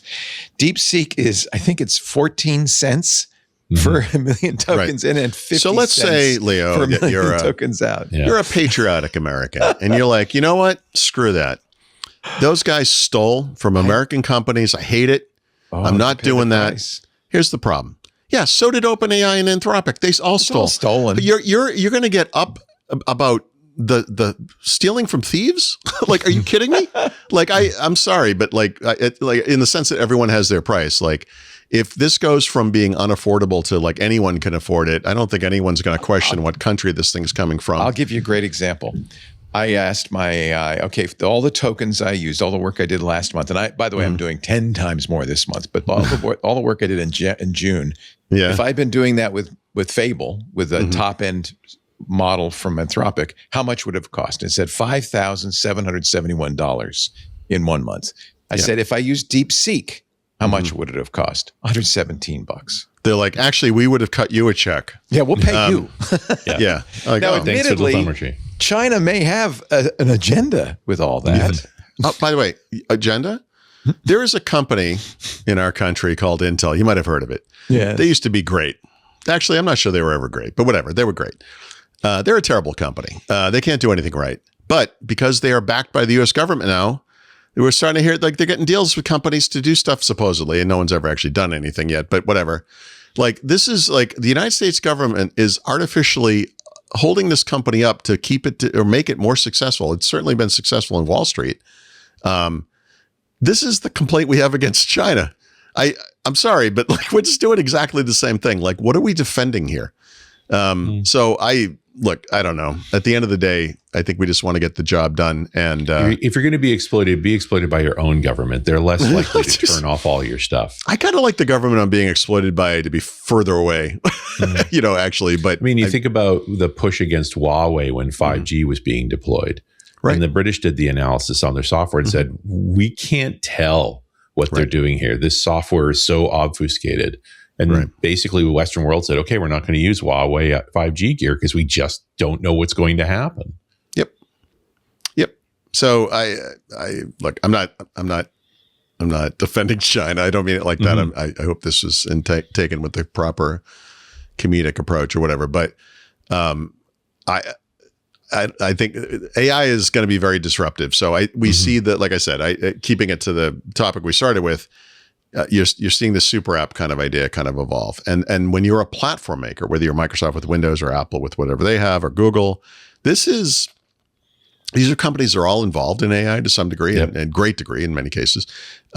But this is disruption. When you're Apple, like you have a history of, in their case, disrupting themselves, right? They did the iPhone because they didn't want the iPhone or the iPod to be destroyed by some other company. So there's a certain amount of bravery to that for sure. It's also a rare exception. Most companies, Google. No, I know that's what I mean. Like usually it comes from outside, right? Yeah. And Apple is not going to bat 1,000 on this. I mean, it's possible. This is why they're going after OpenAI. They see the potential disruption here, and to stall that as long as possible is what makes sense. They may also really be pissed off.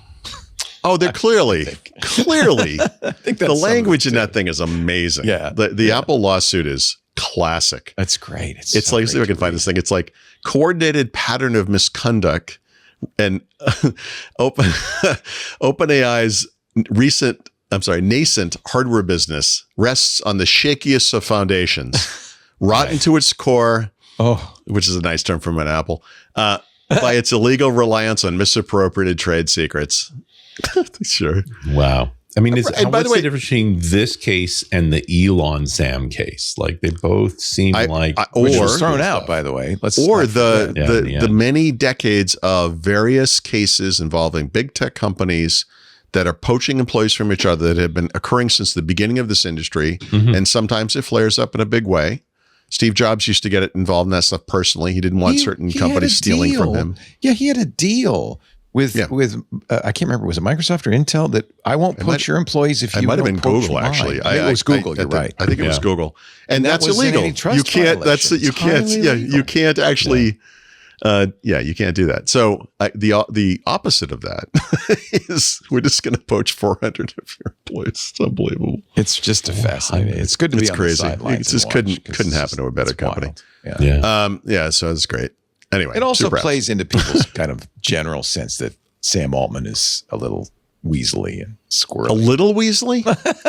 Look, I will. The only thing that Sam Altman has in common with any of the people running any of the big tech companies now or in the past is that he is an absolutely terrible human being. Yeah, he fits right into this. But let's face it, so was Steve Jobs, and that's what I mean. So was Bill Gates. No, not to some degree, to every degree. Are you kidding me? The big difference here is he hasn't made a wildly successful product. True. Yeah. Well, I mean, he spent a whole lot of other people's money. I actually don't know if I'd agree with that. I think I'm right. It was successful being actually could pay for itself. Making money. He's no Elizabeth Holmes. He's not faking it. Yes. He has made a product. Yeah, he does. People use it. I mean, I'm not saying it's like a good business model per se, but I mean, it's it definitely works. It's not like he's faking blood tests or whatever, but give him time because they'll eventually expand into that market too. They're just terrible. So they're all terrible. Maybe that's the central point. Don't ever forget it because it's like, don't over romanticize any of these companies. They're all terrible. And then just real quick, Apple just the other day released the public betas of their OS 27 releases. So I've been using these things since the first developer betas. And I have to say, Siri, which is a laughingstock and deservedly so, and still has its just stupid stuff. Like I literally stop. It just came on. Would you shut up? So after I wrote about Siri I was working one day and it said something like, this drives me crazy. Everyone talks about how awesome the Apple ecosystem, everything works together, right? So on my iPhone, actually, it just happened again when we were starting the show. So on my iPhone, if it's a potentially spam call or whatever, they're starting to do a slightly better job about just not showing me that. Like, it will still pop up as a notification, but it's a silent notification, and it doesn't like appear in the main screen of the phone or messages app. Like, it kind of hides it, and it's like, okay, it's not as good as Google. Google does an awesome job of that stuff, but it's better than it was. So if you're in the Apple world and you see this, you're like, oh, nice, they've done a really good job. But every time one of those things comes in, my Apple Watch is like, burp, burp. I look down and it says the phone number, and it's like, this is, and like over my phone, and the phone's like, oh, this is probably spam. I'm like, why are you telling me about it on my wrist? Like, it's ridiculous. The weirdest one of all, though, was just the other day. I was just sitting there working, typing. My watch burbles, and then it starts talking. It's never done this. Siri is talking. Don't wake up. Is talking out of my watch, and it says, wow. I don't remember the name. It says something like, Matthew somebody has left a very long message. Would you like me to read it? And I'm like, what? And so I assumed it maybe was like an email or something. So I look at my phone. It's a spam message, and I had to go into the spam view to see it. And there he is. Matthew's in there. Let's look at it now. It's crazy. And it's just like, you qualify for $329,000 in like business loans from and why would you tell me? So there's made it all the way to the watch. There are still problems, but I will say this. So I'm not saying if you're an Apple person, you should install these things necessarily, but if you have been kind of angsty about Siri and how terrible it is, which you should be, this new one, the way it works, I like the way it looks. You could do the chatbot app thing, and you can ask questions like the types of things people use AI for today, typically, right? Maybe like a travel itinerary thing being the kind of canonical example these days. It's pretty good, and it does like nice presentation. It will read it to you. It's like a beautiful looking report. It's using, I guess, Gemini in the back end or whatever it's doing. Who cares? But it took them years, but I think it looks like they're going to kind of get there. So I'm kind of surprised, so they were doing flowers for Algernon for a while there, but now it's, it's getting there. And for whatever it's worth, I mean, I honestly, day to day, like to me, the biggest single thing on a phone for AI is the visual intelligence stuff, as Apple calls it, but every phone has some version of this where you point the camera at something and it tells you what it is. And if it's a product, it tells you how to buy it. If it's a building or a monument, it tells you the history of it and who, like that stuff is awesome. Like that's a really cool thing to have on your person when you're out in the world. And actually, that's something Apple has been doing pretty good for the past couple of years. It's interesting because it turns out to be a really easy thing to do. A small purpose-built model can do that very well. I have a a Chinese Quen model that does visual analysis. You're all in on China, man. I'm all in. I tell you, they're inside everything I got. Well, actually, they're inside everything you got. One of those little Chairman Mao hats on. And you're just like, but you get back to the reality here is as these prices, there's this cult going on that believes if we keep making it bigger, just like science fiction tells us, that it'll mysteriously turn into a self-aware piece of super intelligence. Right. Meantime, the engineers are like, what's the smallest, lowest cost working unit that can do something useful? Right. Prism ML is a good example. They've figured out how to get a good model down small enough to run on a few gigabytes of RAM. In fact, that's this Chinese model. It's analyzing all the input from my cameras. I have all the security cameras, and it just analyzes it, and it's like a couple of gigabytes, and it's really good. It says a woman in a brown hat and yellow shorts is walking down the street with a package and a baby. And it's surprisingly good. Those things are not as hard to do as that whole general purpose. But they can be very useful though, right? Like I think that kind of thing is. Yes, it's not practical. It uses a lot of energy. No, I mean just the little models, the general use stuff. Like those are nice. Like they're fine. I still, Google is probably better than anyone at this. But if you're like, I can't see a screen on a phone anyway. But some photo on a phone. No, that's a very good use for it. I want to get rid of this person in the photo, and we can replace them with a smudge mark. Is that okay? And you're like, no, you kind of want, you know what I mean? Like you want it to be a little better than that, but I mean, I feel like that will get there eventually. They're moving hard, and I think that is really one very interesting direction. Is these small purpose-built models? Yeah. We're going to see a ton of. The truth is, we already do, right? And it will only grow. It's driven by the desire to get them onto devices. Yep. Right. Mm-hmm. Yep. Yeah, Glasses, and not get the cloud cost happening, right? And then the costs and the energy usage, the data centers. Now, I've had some good conversations with folks leading software projects thinking we're going to end up with a dedicated LLM in each app for doing modifications to that app. Yeah. It's constrained by the architecture of the application. Which is good for that app, actually, and the way you're using it, because that's what you want. You don't want it to be like, I found a random web result that might apply to what you do. It's like, no, I want you to use this thing. Exactly. Let me convert all this code to Rust while we're at it, right? Yeah. Steve's been saying what you're going to get is small, for instance, coding models that they're really good at writing Go. Yes. That's what they do. Yes. One of the questions Lisa had for this new ad sales system is, well, what happens if you're on the air and it's broken? Who's going to fix it? And I think I'm going to build a little purpose-built AI model into a little chat bot in the corner that she can say, hey, something's not working, or hey, and it's, what did this company buy in ads last month? So that kind of thing. If you pay attention, and you guys do, but to anyone listening, if you pay attention to what's going on with like CLIs this year, it's kind of incredible. So there's like an Android CLI for Android development. There's a window, I don't remember the names anymore, but the CLIs for Windows. And the point of this is it's not because there's literally a single model that is for that language and framework, whatever, but you can ground it in just that, and that gets you, there. And that solves some real problems because its ability to grab information from everywhere is wonderful on some level, but it's also the problem. Like everything you guys just said is like, you're talking about an app where I want it to be grounded in the app, and that's it. You don't get to see outside of this thing. There are ways to corral AI today to do that. But I do think purpose-driven models that are relatively small in size and specific to that use case, we're going to be swimming in these things. And by the way, before anyone freaks out too much about that, every one of our devices already works this way to some degree with all these background processes and things. Every computer system of whatever kind has apps that we see, but they also have all these apps that run in the background essentially that you don't even know about. And it's going to be that kind of thing. And it's the new background processes or whatever. But I think I don't know. There's no way this is going to exponentially increase. It's insane.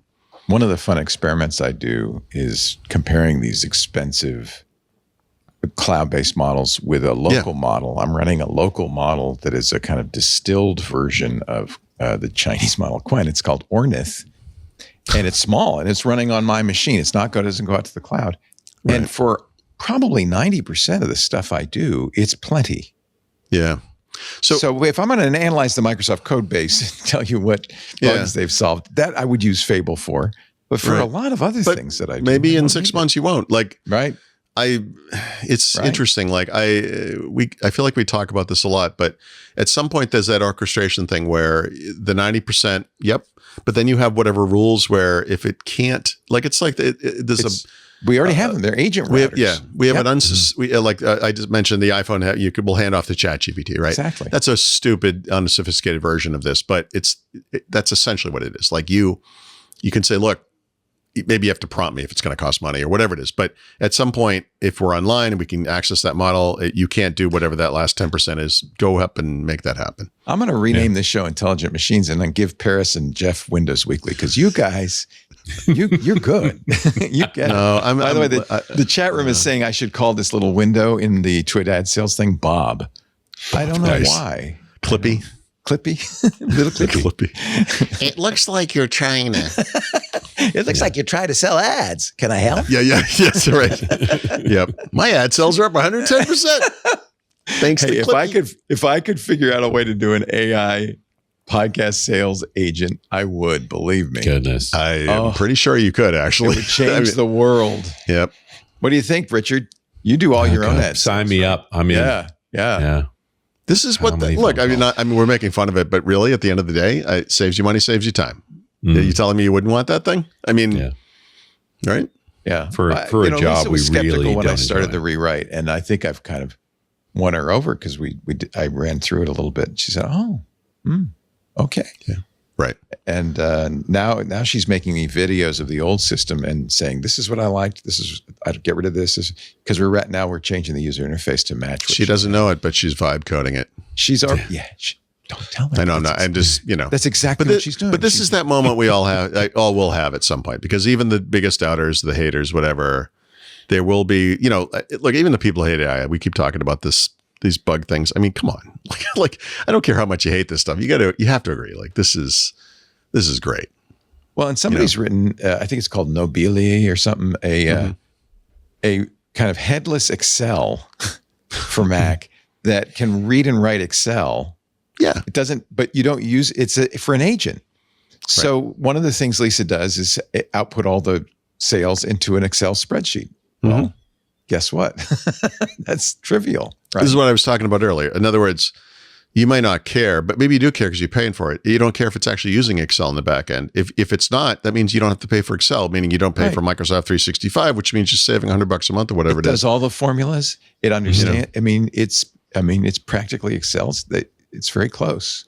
Yep. And whatever output format you want, like even like the dumb version of this, like 10 years ago, 20 years ago would have been, I write books. I have to publish, I have to go through a publisher. It has to be doc format. You have to use Microsoft Word. And if you're a real idiot, you could be like, well, I'm going to use LibreOffice or some other thing, and then I'll output it to Word document format at the end.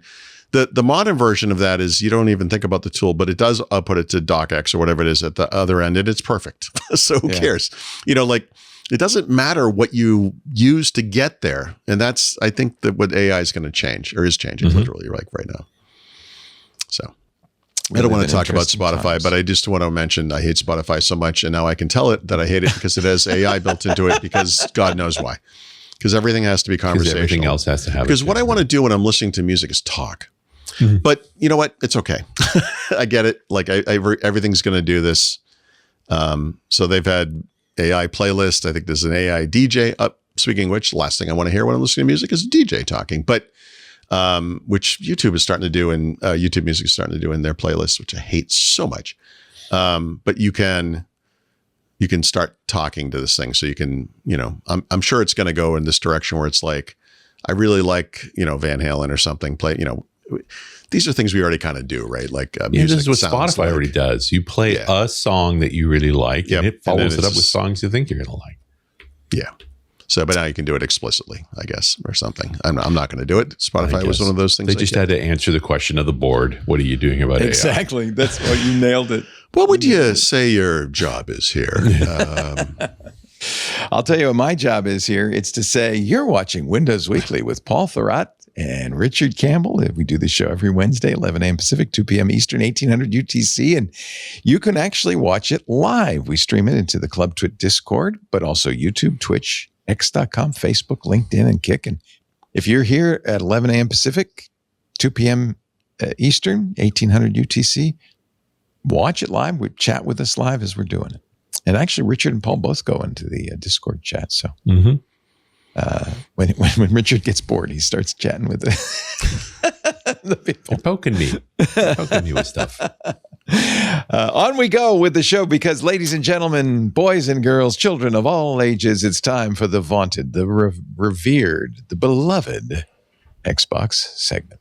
And that introduction is longer than the section. But the music is especially appropriate. Yep. So look, some weeks it's big, and last week was, our date with Destiny, or however you want to describe it. Yeah.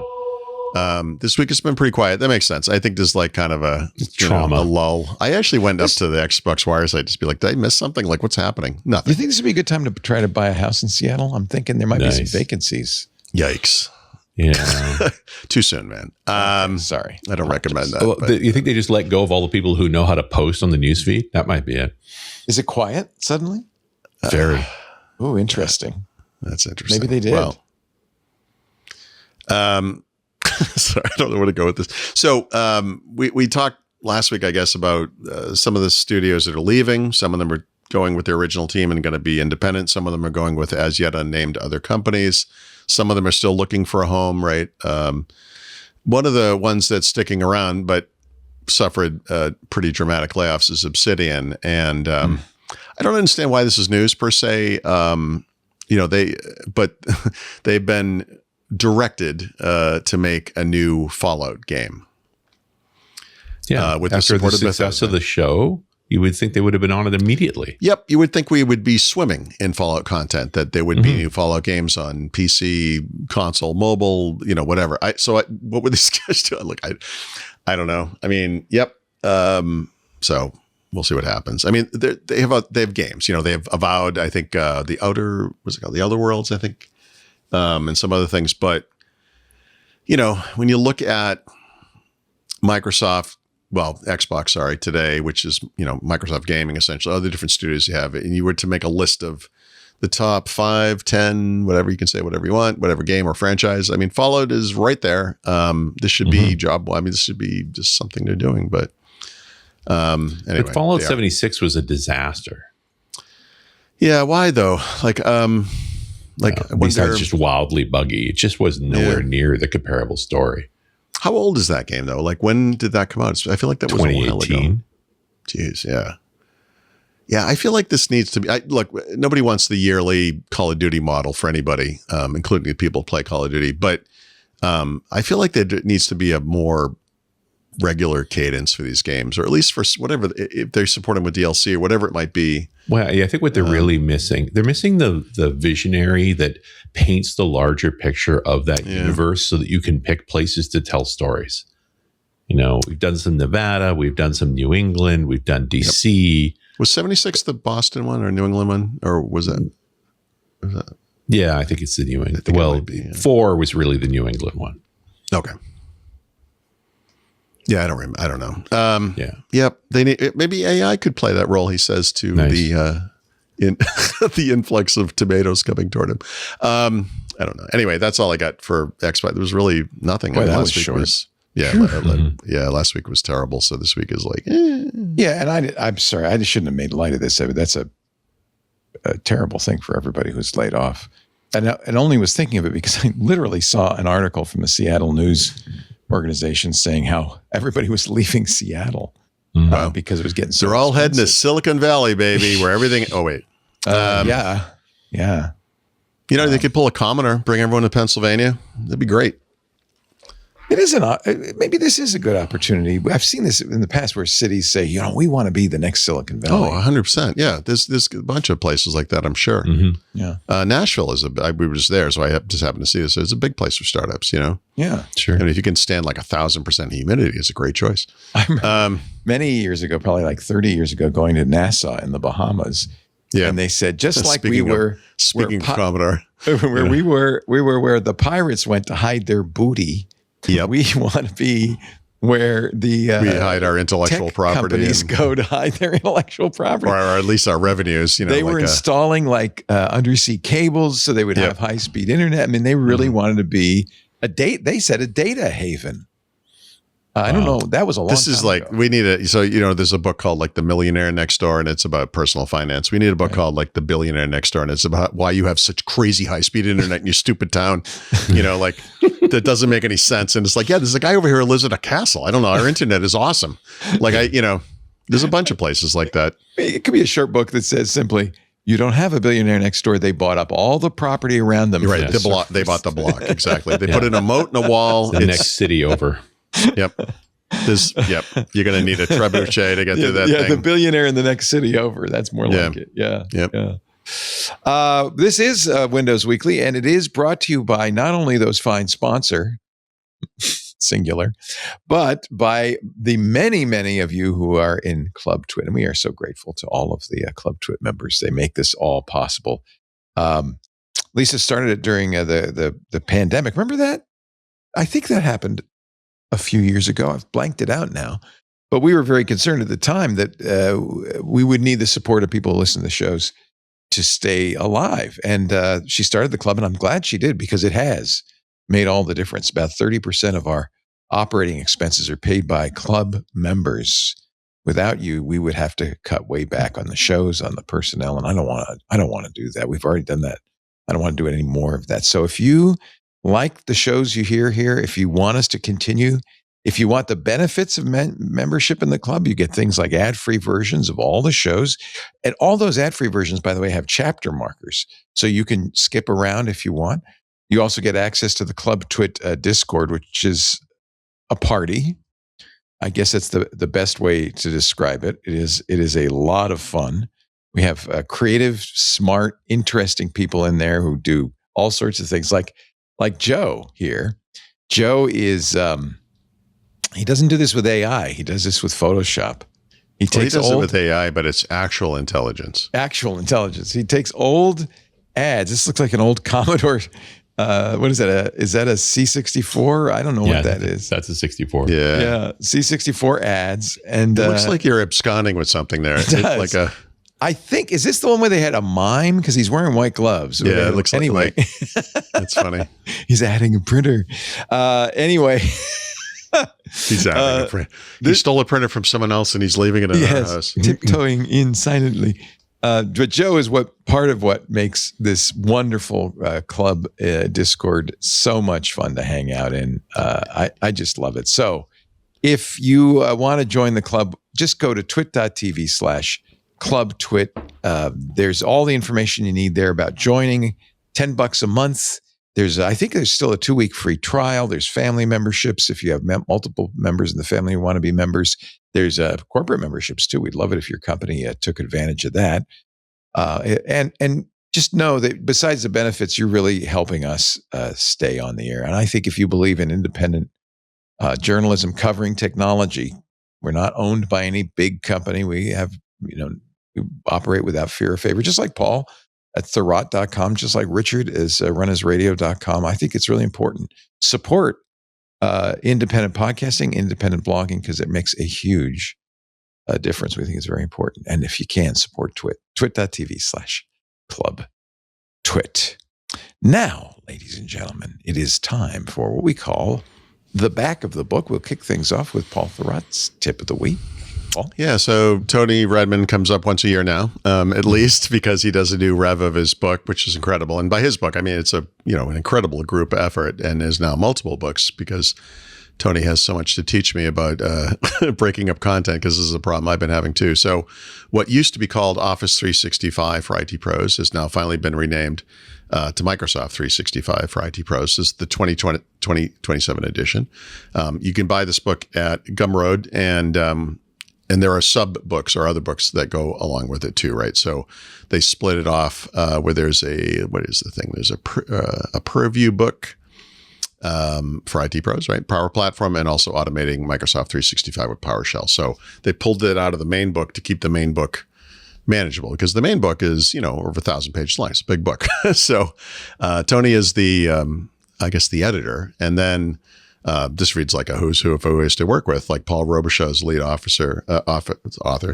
Brian Desmond's in there. He's a great guy, and a bunch of other people. So as a Windows Weekly listener, you can get, what is the deal? I think it's 20% off. 20%, yeah. Yeah. So if you use the code Windows Weekly 27, a capital W in both cases, you can get 20% off the book if you buy it directly from Gumroad, and then you got the year of support, for whatever updates. Which is to say, you get updates as Microsoft keeps on changing. Yeah, every month. Yeah, yep. Yeah, and this covers the whole gamut. Never ends. Yep.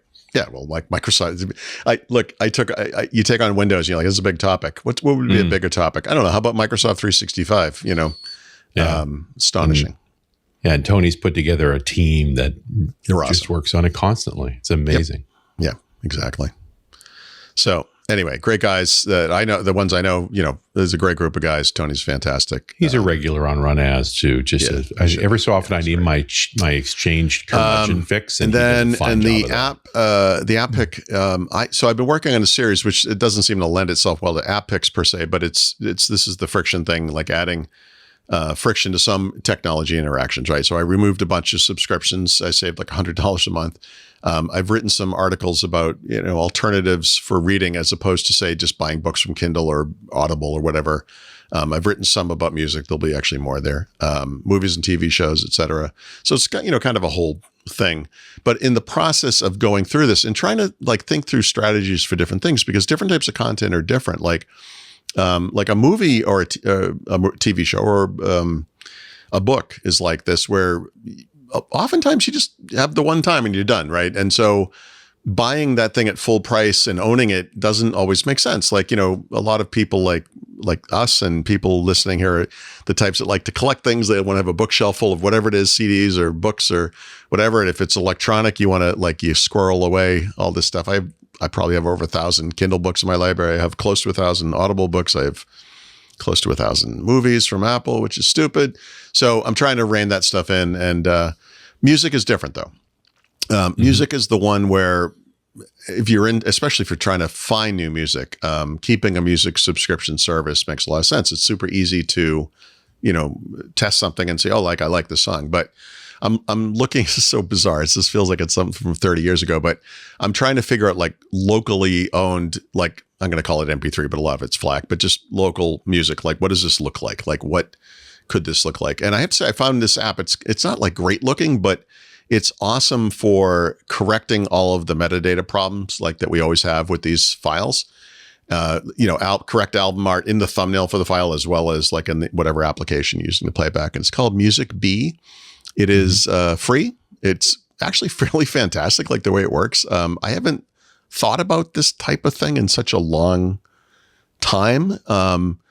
And, I think one of the daunting things about if you're going to buy music and, store it locally, put it on NAS or however you're doing it, and you have to get it to devices, there's a whole story there. And I'm sure this will come up again, but, you want to get it right, before you put it anywhere and then start using it. So this is a great way to make that happen. And this is just minor, but 2-3, whatever weeks ago, Vivaldi 8 came out. There was a huge update. 8.1 is out now, and it is not a huge update. And this is a good example of this company doesn't care about AI. And they're like, look, we're just meeting your needs. This month, we're focusing on refinement, but also just fixing bugs and quality and everything. It's we don't have a lot to say about it. It's just better than it's ever been. And God love them. I love to see this kind of thing everywhere. So if you are interested in Vivaldi or just in alternative web browsers, you definitely take a look at that. And then, Richard, you now have 50 straight minutes, my friend. I will mention coming up in 50 minutes. So you got lots of time for whiskey. We are going to cover the big Mozilla announcement a couple of hours ago on the state of open source. So we have the CTO of the Mozilla Foundation joining us to talk about the state of open source. So that should be very interesting. But that means there's a lot of runway for you, Mr. Richard Campbell, starting with Run as Radio. Yeah, bringing back one of my favorites. Sami Laiho is a security professional out of Finland who scares the snot out of me on a regular basis. As any good security pro should. It's some of the stories, if you go back and listen to the catalog of Run As with Sami, it's things like he helped fight an exploit for the healthcare system in Finland, where he was both, the prosecutor to find this guy and also one of the victims because his own data had been stolen by this guy. Oh, man. He was involved when the Ukraine war started off, separating companies that have offices both in Finland and in Russia.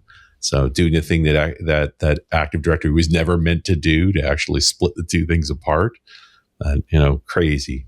And so I bumped into him at a conference recently and said, can we, what do you want to dig into? And he said, well, I'm really looking at what's going on with MDash and Mythos and all of these vulnerabilities. And so we sat and chatted for a while. And again, frightened the heck out of me. Yeah. But, great conversation about where the vulnerabilities lie, what these tools are good at and what they aren't at, and what the rest of us should do. The big companies are doing things, but I'm talking to plenty of mid-tier and smaller software providers who they all run risks of being exploited too. And so there's different tooling and other opportunities to just try and use these tools to get ahead of the exploits that are coming. Nice. I want to get him on Intelligent Machines. That sounds really, and I'll be listening. Great conversation to have. Yeah. And just, this whole idea of you've got the CVE engine out there pulling up exploits. You, as a person, don't have time to read all of them, but you really ought to have an agent aimed at that so that you are evaluating your own software as quickly as they occur. Mm-hmm. Sami was also in another show was the one who said, stop testing the Windows updates, deploy them, then worry about the fallout, because the time to exploit is so short now. Now for sure. Yeah. Yeah. We just don't have the time. Yeah. That being said, over on the dev side, we've also come to realize, hey, you probably shouldn't take the updates of an open source library until they've been around for about 48 hours because the black hats are pushing changes in, and it takes time for the good guys to find them and remove them. So, don't be too quick there. But I have limits on operating system side, that's different. All of my libraries that you can't use them for 2 weeks after they come out, just because of that. Yeah, it's just amazing how that 48-hour window seems to be the thing you need. Yeah. 2 it weeks is a weird time in security, and so it's great to go back to the touchstones, folks that have been fighting the fight for a long time, and they're just rolling with the punches. Love it. All right, I think it's time to talk whiskey talk. And you're back in Canada. Do you have a Canadian whiskey for us? I do indeed have a Canadian. And look Ooh, what a pretty bottle. And look, it's almost half gone. Yeah, oddly weird. Enough. Yeah, I've had this one for a little while now. Or half full. I had it's some probably friends half up. Full, not half empty. The folks that I went down and spent July 4th with came up and spent the weekend with us. So we were drinking some Canadian and a bunch of other weird things because, I have a bunch of weird things in my closet. But this particular one is a BC. So not Alberta, not Ontario. This is a real British Columbian whiskey called Sanctuary. And so this is my backyard, right? We're on the east side here, and you've seen the view out the door, out the window there across to the west side, because these guys are in the southeastern end of Vancouver Island on the Saanich Peninsula, right in the city of Victoria. Now, if we're really going to get our head around this, we got to go back a ways. So say 25,000 years ago, at a period we call in this area the Fraser Glaciation. Oh my God, you weren't kidding. I wasn't kidding. Because this is what makes the shape of the ground and a lot of the culture that this whiskey ultimately comes to depend on. And as my geology friends have said, the ground I'm on here is the rock that the ice couldn't crush, which is why it's so hard to build anything here and why we do have above ground wiring for everything. Like, what else can you do? So if you go back to 25,000 years, there was over a mile of ice here. And there were mammoth and bison and muskox and the giant short-faced bear. Don't know if there was any people then. We're not entirely convinced of that. A few thousand years later, about 22,000 years ago, there's a warming period and the ice melts back. The Saanich Inlet, which is where Victoria is, becomes a large glacial lake that eventually has an ice dam failure, and we have this in the geological history. And that burst creates this thing called the Colwood Delta, which is a source of a lot of sand and gravel even today. And then it cools down again 16,000 years ago, and we get the glaciers back, but bigger than ever. These are the ones that push all the way into Puget Sound, down to Seattle and Tacoma. And the weight of that ice is so great that what we would currently consider sea level, this land, was about 150 feet further down. That rebound is massive. In fact, after the ice retreats again, at about 14,000 years ago, it'll take 10,000 years for the land to sort of come all the way back up. Now, that the reason that ice is such a big deal is it's actually what carves out the Salish Sea and the Puget Sound and the Strait of Juan de Fuca. So they're so very deep, right? That water, we're only talking 5 kilometers over to Texade Island, but the bottom, that's 200 plus meters down. So it's very deep water, and it's part of the character of this area. It's very fjordish. But also, when that ice retreat happens about 14,000 years ago is when humans start to come down, the ones that we know of now. And we know they come out of the north. So there's plenty of evidence to show that came across the Bering Bridge. When you get into archaeology that old, it's mostly down deep in the ground, and it's old fire pits and things like that. So they're really just doing carbon measurements. There's not a lot of detail, not a lot of artifacts. Of course, also the people of that area very much lived on organic materials, right? Bone and stone and wood. And so there's just not a lot left. You got to fast forward a bit more there. Of course, this land was incredibly prolific as the ice all melts off and there's all this freshwater flooding. It makes a lot of grasslands. The bison move in. The megafauna are gone. And of course, the humans come down. And the salmon always ran in this area. And they just get larger and more plentiful as the rivers grow bigger. Now, as I am a buff of archaeology and I do love this part of the world, I've spent some time on this. So when we talk about known archaeological eras, and these are not based on people per se, but more about the technologies, right? Like, what did their art look like? What's the sophistication of the technology?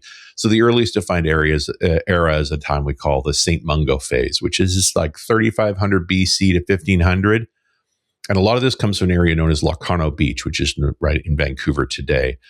Which on the other side of Salish Sea, but they were traveling all over this area. And this is very much subsistence survivors on salmon, shellfish, sea mammals. They do woodworking out of wood and bone and antler. Pretty straightforward stuff. And as that period, a couple thousand years goes by, you get into what we know as the Locarno Beach phase, which is when the woodworking really evolves and they start to incorporate things, making bone chisels and using nephrite adze blades, so stronger, more complex materials. The construction gets larger, so they're starting to make big plank houses, larger canoes. There's also evidence of spear throwers. So these are pieces of wood essentially that you place on your arm to increase the throw on spears. It's an amplifier of strength. You also see the mythic creature masks and sort of the mythologies and shamanism that emerges from there. The Marpole phase is the last defined phase, and this bridges across from BCE to CE time, so 400 to 450, now going up into the Roman periods.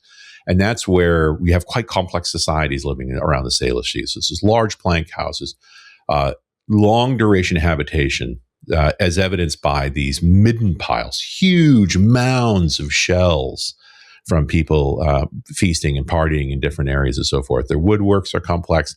They have more advanced tools all around, harpoons, sophisticated spear points. They're whaling, they're very successful people. And there's many different cultures spread across all of this, all lands in here. So when we talk about Victoria per se, we're talking about the Lekwungen people, which originally were on the east side of the peninsula. Today, that area is known as Oak Bay, and there was estimated more than 10,000 residents by about 900 AD, which is important. The town name is remembered. It's called Sechatlan, but it was destroyed in a tsunami in 930 AD. There was a major earthquake, and it kicked a 5-meter tsunami up and down the strait and destroyed a huge amounts of the homes and villages along this area, most of which never recovered. The land was fundamentally changed with this. A lot of it became marshy, literally textured into tidal marshes. And so the people that did survive moved inland. They moved to more sheltered waterways and things like that. And in the case of the Lekwungen people, they moved into an area we now know as Inner Harbor of Victoria. So it's across the peninsula in a more sheltered area, closer to the rivers, a little safer all around. There wouldn't be another event like that, a major earthquake, according to the geological record, until about 1700. But at that point, even though it had been 800 years, people still were staying away from the coastline. So the tsunamis just didn't have the same effect. And the largest stayed in place. And remember, this is all oral history matched to the geological records. So the evidence is pretty clear. So we don't get Europeans into this part of the world until 1774, when the Spanish make their way up here. This is Juan Perez and Bruno de Hecate. And they don't actually come in here per se. They're mostly up the outer coast, although they come to the conclusion that landmass, the Vancouver, what we now know as Vancouver Island, they call Ilha de Quadra, after one of their commanders, is an island. So they do the mapping, but they don't stay. The first evidence of a smallpox epidemic is in 1780, which did not come from the sea at all. It likely came through continental routes. It is completely devastating. 30 to 50% of the indigenous people living in this area died of that first smallpox epidemic. So you comparable to what happened to the Aztec and the Inca several hundred years earlier, just took longer to get here. The first real establishment in this part of the world by Europeans is 1789 with Fort Nootka. This is on the west coast of Vancouver Island. Again, it was called Isla de Quadra, and it's really the first fort, and there's not a whole lot left there. The full mapping of the Salish Sea doesn't come until 1792, when one George Vancouver, yes, that Vancouver, arrives in the Strait of Juan de Fuca in April of 1792 with the Discovery and the Chatham. He had thought that the strait would just turn into a river. He did not expect an inland waterway, but when he finds out that it is there, he sends his people all over the place. A guy named Peter Puget heads south to map all the way down to Tacoma, Olympia, which is why it's called the Puget Sound. He also encounters all the Salish peoples that are on the far more in the inside sea where it's much safer. And so there's lots of trade to be done. Later that year in June, he does actually meet with Juan Francisco de la Bodega de Quadra in the Nootka Sound establishment on the west coast of Vancouver Island. It could have easily ended up being the beginning of a war between Spain and England. But remember, they're at the farthest reaches of the empire. They're farthest away from everything. And they're more like each other than different. So they get along really well and decide, let's not make a huge fuss about it, but they decide to, let's name the island Quadra and Vancouver's Island. And meantime, he spends the rest of the year fully mapping the Salish Sea, proves that passage all the way around Vancouver Island is navigable. And so Vancouver goes down in history. I mean, he's wildly famous. The waves of disease continue to run through this area for the next few decades. Smallpox, measles, diphtheria, you name it. The next major colony or establishment actually comes from the Americans. This is 1811. Fort Astoria is established in the Pacific Northwest. It's done by one John Jacob Astor. Do you recognize the name? So John Jacob Astor is the original American multimillionaire. He creates a company called, it's his great-grandson, John Jacob Astor IV, that'll die on the Titanic some 100 years later. But he creates a company called the Pacific Fur Company and sends out two different routes to this location on the mouth of the Columbia River. He sends a ship called the Tonquin and also an overland expedition. They're supposed to arrive at the same time, but they don't. The Tonquin gets there well ahead, and it has most of the supplies. So they construct this fort at the mouth of the Columbia River. This today would be Oregon. It's on the south side of the river, calling it Fort Astor. And then because the overland expedition hasn't arrived, they decide to do some trading, and the Tonquin heads north and ends up encountering a group of folks that they end up in a violent confrontation of. And most of the crew is killed. And in a panic, one of the surviving clerks blows the ship up, leaving no survivors. By the time the overland expedition actually arrives at the fort, the ship is gone and won't be back. They're already starving because they took far longer to get there and then they planned. And so the establishment is basically crippled and begging for help right when the War of 1812 starts. And that doesn't go particularly well for the Americans, and the British burn the White House. And so most of the aspirations in the far west die off for several decades. And so a rival company to Hudson's Bay called the Northwest Company actually convinces the U.S. to sell them Fort Astoria, which they can't support anyway. They rename it Fort George, and they're doing the operations in fur trade and opportunities in the Pacific Northwest. That'll end in 1821 when Hudson's Bay Company, the wealthier, larger company, buys out the NWC and merges it together. But they also recognize that being on the south side of the Columbia River with the Americans coming back isn't a good idea. So in 1825, they establish a new fort further inland on the Columbia River and on the north side and call it Fort Vancouver. Today, there is still a town called Vancouver there across from Portland. Now, this is part of Hudson's Bay Company. It actually becomes the headquarters of what they call the Columbia Department, which is really Hudson's Bay's interest in running all the way from California to Alaska and into the interior all along the West Coast. And yes, this is why British Columbia is called British Columbia, because it was the British side of the Columbia River. Now, still recognizing that there's pressure being put on by the Americans to push further north, the HBC sets up another fort further north in 1827 called Fort Langley. This is up the Fraser River, a part of the system that Vancouver himself didn't particularly explore. They did identify the mouth of it. It's further inland. It's right on the fur trade routes. It's at the point where the river gets very difficult to navigate, but otherwise it's a very large river. But it is all supported by Fort Vancouver. It's kind of the outpost in the original European settlement, or at least the British settlement in what is now known as British Columbia. Fast forward a few years in 1843, recognizing that the Americans are coming back strong 30 years after Fort Astoria, And they actually have this chant, 5440 or bust, like they want to push the line up that far north. And so they build another fort, Fort Victoria, on the southern end of Vancouver Island. It's also an HBC trading post. This finally gets all resolved in the 1846 Oregon Treaty, which draws the line between the British lands and the American lands along the 49th parallel. So that's where the Columbia River is now, between the Columbia River and the 49th parallel, becomes Washington State. We probably should mention as a kind of footnote that 5440 or bust was all about extending slavery into more territory. That too. I mean, there's a whole bunch of dynamics going on there. This is coming into the Civil War, like all of that play is happening at the same time. Meantime, in the British history, really. It is. What's interesting is it really formed Canada too. I mean, that formed the boundary for Canada. That line gets drawn with the British, and Canada's still several decades away from actually forming. Right. And part and parcel of this whole dynamic is this recognition that Vancouver Island was more important in many ways to the mainland. So the colony of Vancouver Island is actually established in 1849. This is when they finally dropped the name of Quadra and Vancouver's Island to just Vancouver Island. It had been like that for quite a few decades at that point because the Spanish haven't really been involved. Although in the 1850s, they will name another large island, not as big as Vancouver Island, but a big island in the inland water body, Quadra Island, which is still called that today. I've been there. It's a nice place.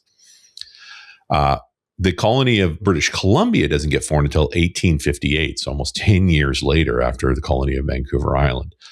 And that's really only defined because of the gold rush. When gold's discovered in the Yukon Territory and up the different riverways, including the Fraser, Americans start coming up en masse, and they start wanting to change the rules and have it controlled by the U.S. and so forth. And the Brits freak out. This is a long way away, they're way out there. So in 1858 at Fort Langley, they declare the colony of British Columbia and that it is part of the British Empire. But then they also set up a different capital than Fort Langley. They used New Westminster as the capital. This is on the Fraser River, but closer to the Salish Sea, and it's good land, good rivers, has all the features needed. So it's the capital of the colony of British Columbia. And by 1866, just less than 10 years later, the colony of Vancouver Island and the colony of British Columbia actually merge. And when that happens, they managed through some finagling to actually make the unified capital Victoria rather than New Westminster. And then 1867 is the Confederation of Canada, but British Columbia doesn't immediately join. They won't join until 1871. And of course, a key part of British Columbia being part of the Dominion of Canada was the railway. And so the Canadian Pacific Railway is trying to push through the Rockies to actually get a railway all the way to the West Coast and the Pacific Ocean. Initially, they pick a location at the end of what's called Burrard's Inlet. They were going to call the area Port Moody. That it does exist today, and it was going to be the original termination of the rail line. But the owners of the rail line don't love the site so much, and so they actually look further down the coast to a logging area known as Granville, which also had a little bit of a town around it called Gastown after a guy named Gassy Jack, who was a saloon operator and riverboat operator. And it's a lovely part of Vancouver. Yes, it is. I bring up that point to say, we don't get the city of Vancouver until 1886, much later in the equation of all of this. Victoria and U.S., all of that have been around for decades. And at that point, it's only about 1,000 people, mostly loggers. And within the first year, burn the entire place down because they're using fire to clear the land and lose control of it. But there's so much money in the system now to get the railway up and running that within a year, they've completely rebuilt. In fact, it's even bigger and more people have moved in. And the train actually makes it to Vancouver in 1887. And so that kind of sets the terrain for, if you think about how the Pacific Northwest works, remember, Vancouver's a newcomer. Victoria is one of the oldest locations. Still actually important and became the capital. And that's where Phillips Brewing and Malting sits. So in 2001, a guy named Matt Phillips, who had been working in the brewing business for quite a few years, decided he really wanted to make his own, including he worked at a company called Whistler Brewing up in Whistler. And he really liked the beer culture in and around Victoria, so he sets up a brewery there. He's not the first. There's a bunch in the area. In fact, there's enough that the banks don't want to play. He can't get a loan, so he pretty much funds it himself. He has a degree in biology, so he sort of understands the chemistry of making beer, but he turns out to be really mechanically inclined and constructs his own equipment. In fact, builds his own bottling system. I found a video of him from like 2002 where he's literally hand sticking the labels on his beer bottles. Wow. He specifically focused on large format, like 650 ml bottles, which we call bomber bottles in this part of the world. Although there's a glass shortage in the early 2000s as well. And he ends up buying a whole bunch of bottles out of Portland that were what we call stubbies, the little brown bottles, short-necked. They're not very popular today. But his first product that sells decently is a thing called Phoenix Gold Lager. And from there, his real hit becomes a product called Blue Buck Ale in those big bomber bottles. He's successful enough that by 2008, he moves into larger premises. And before he even moved, he managed to get a distilling license. So he always had an eye to making whiskey because he was already working in beer. But he didn't have the equipment, he didn't have the time. But he managed to acquire an old English pot still. They call the still Old George. It had been built in the 1920s and shipped into the Okanagan, which is in the interior, in the 1950s, where it had spent about 20 years making cider. And then that operation shut down. The still was essentially abandoned. So by the time he finds it, it hasn't been used in several decades. It's in a state.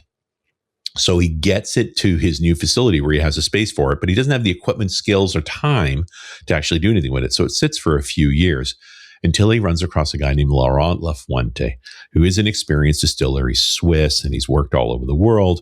And that guy cleans up this still and starts building out the equipment to put together the company. Now, he wants to call it Phillips Distilling, but there already is a Phillips Distilling in Minnesota.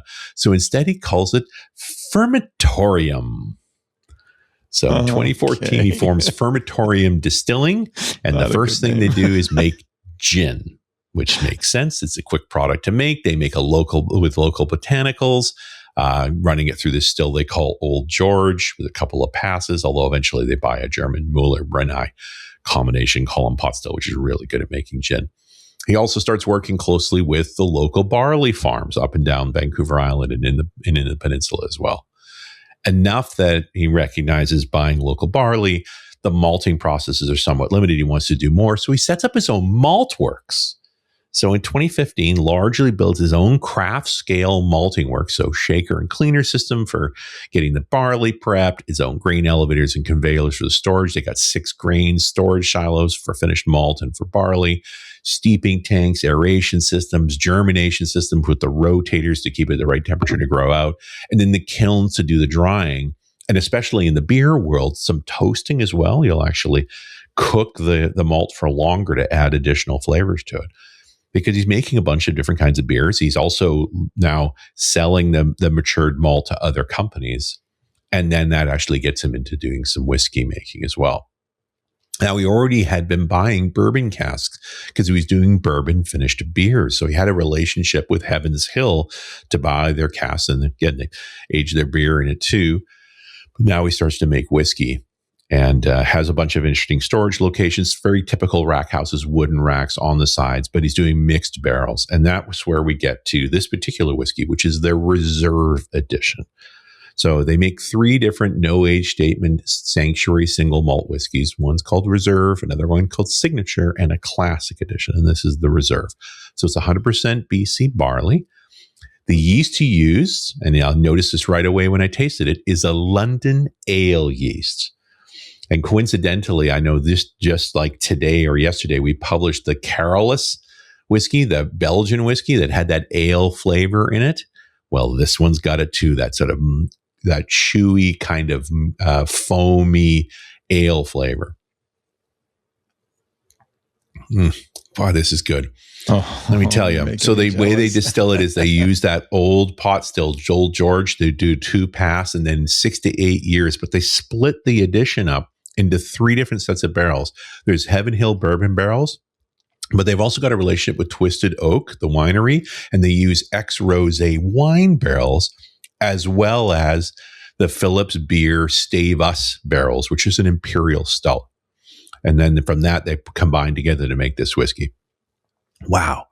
So the fruitiness of the wine comes through really clear. It's absolutely got some bourbon notes in it. It's like it's warming. This is about 46% or 42%. And but it's got that ale-y kind of yeasty flavor to it, which I've just come to really admire as a cool way to make a whiskey. For no age statement, they've really just done a great job of making a really interesting whiskey out of it. And so right away, my friends tasted this and like, that's neat whiskey, like very interesting. Unfortunately, only distributed in BC and Alberta in a 750 ml bottle for about $70.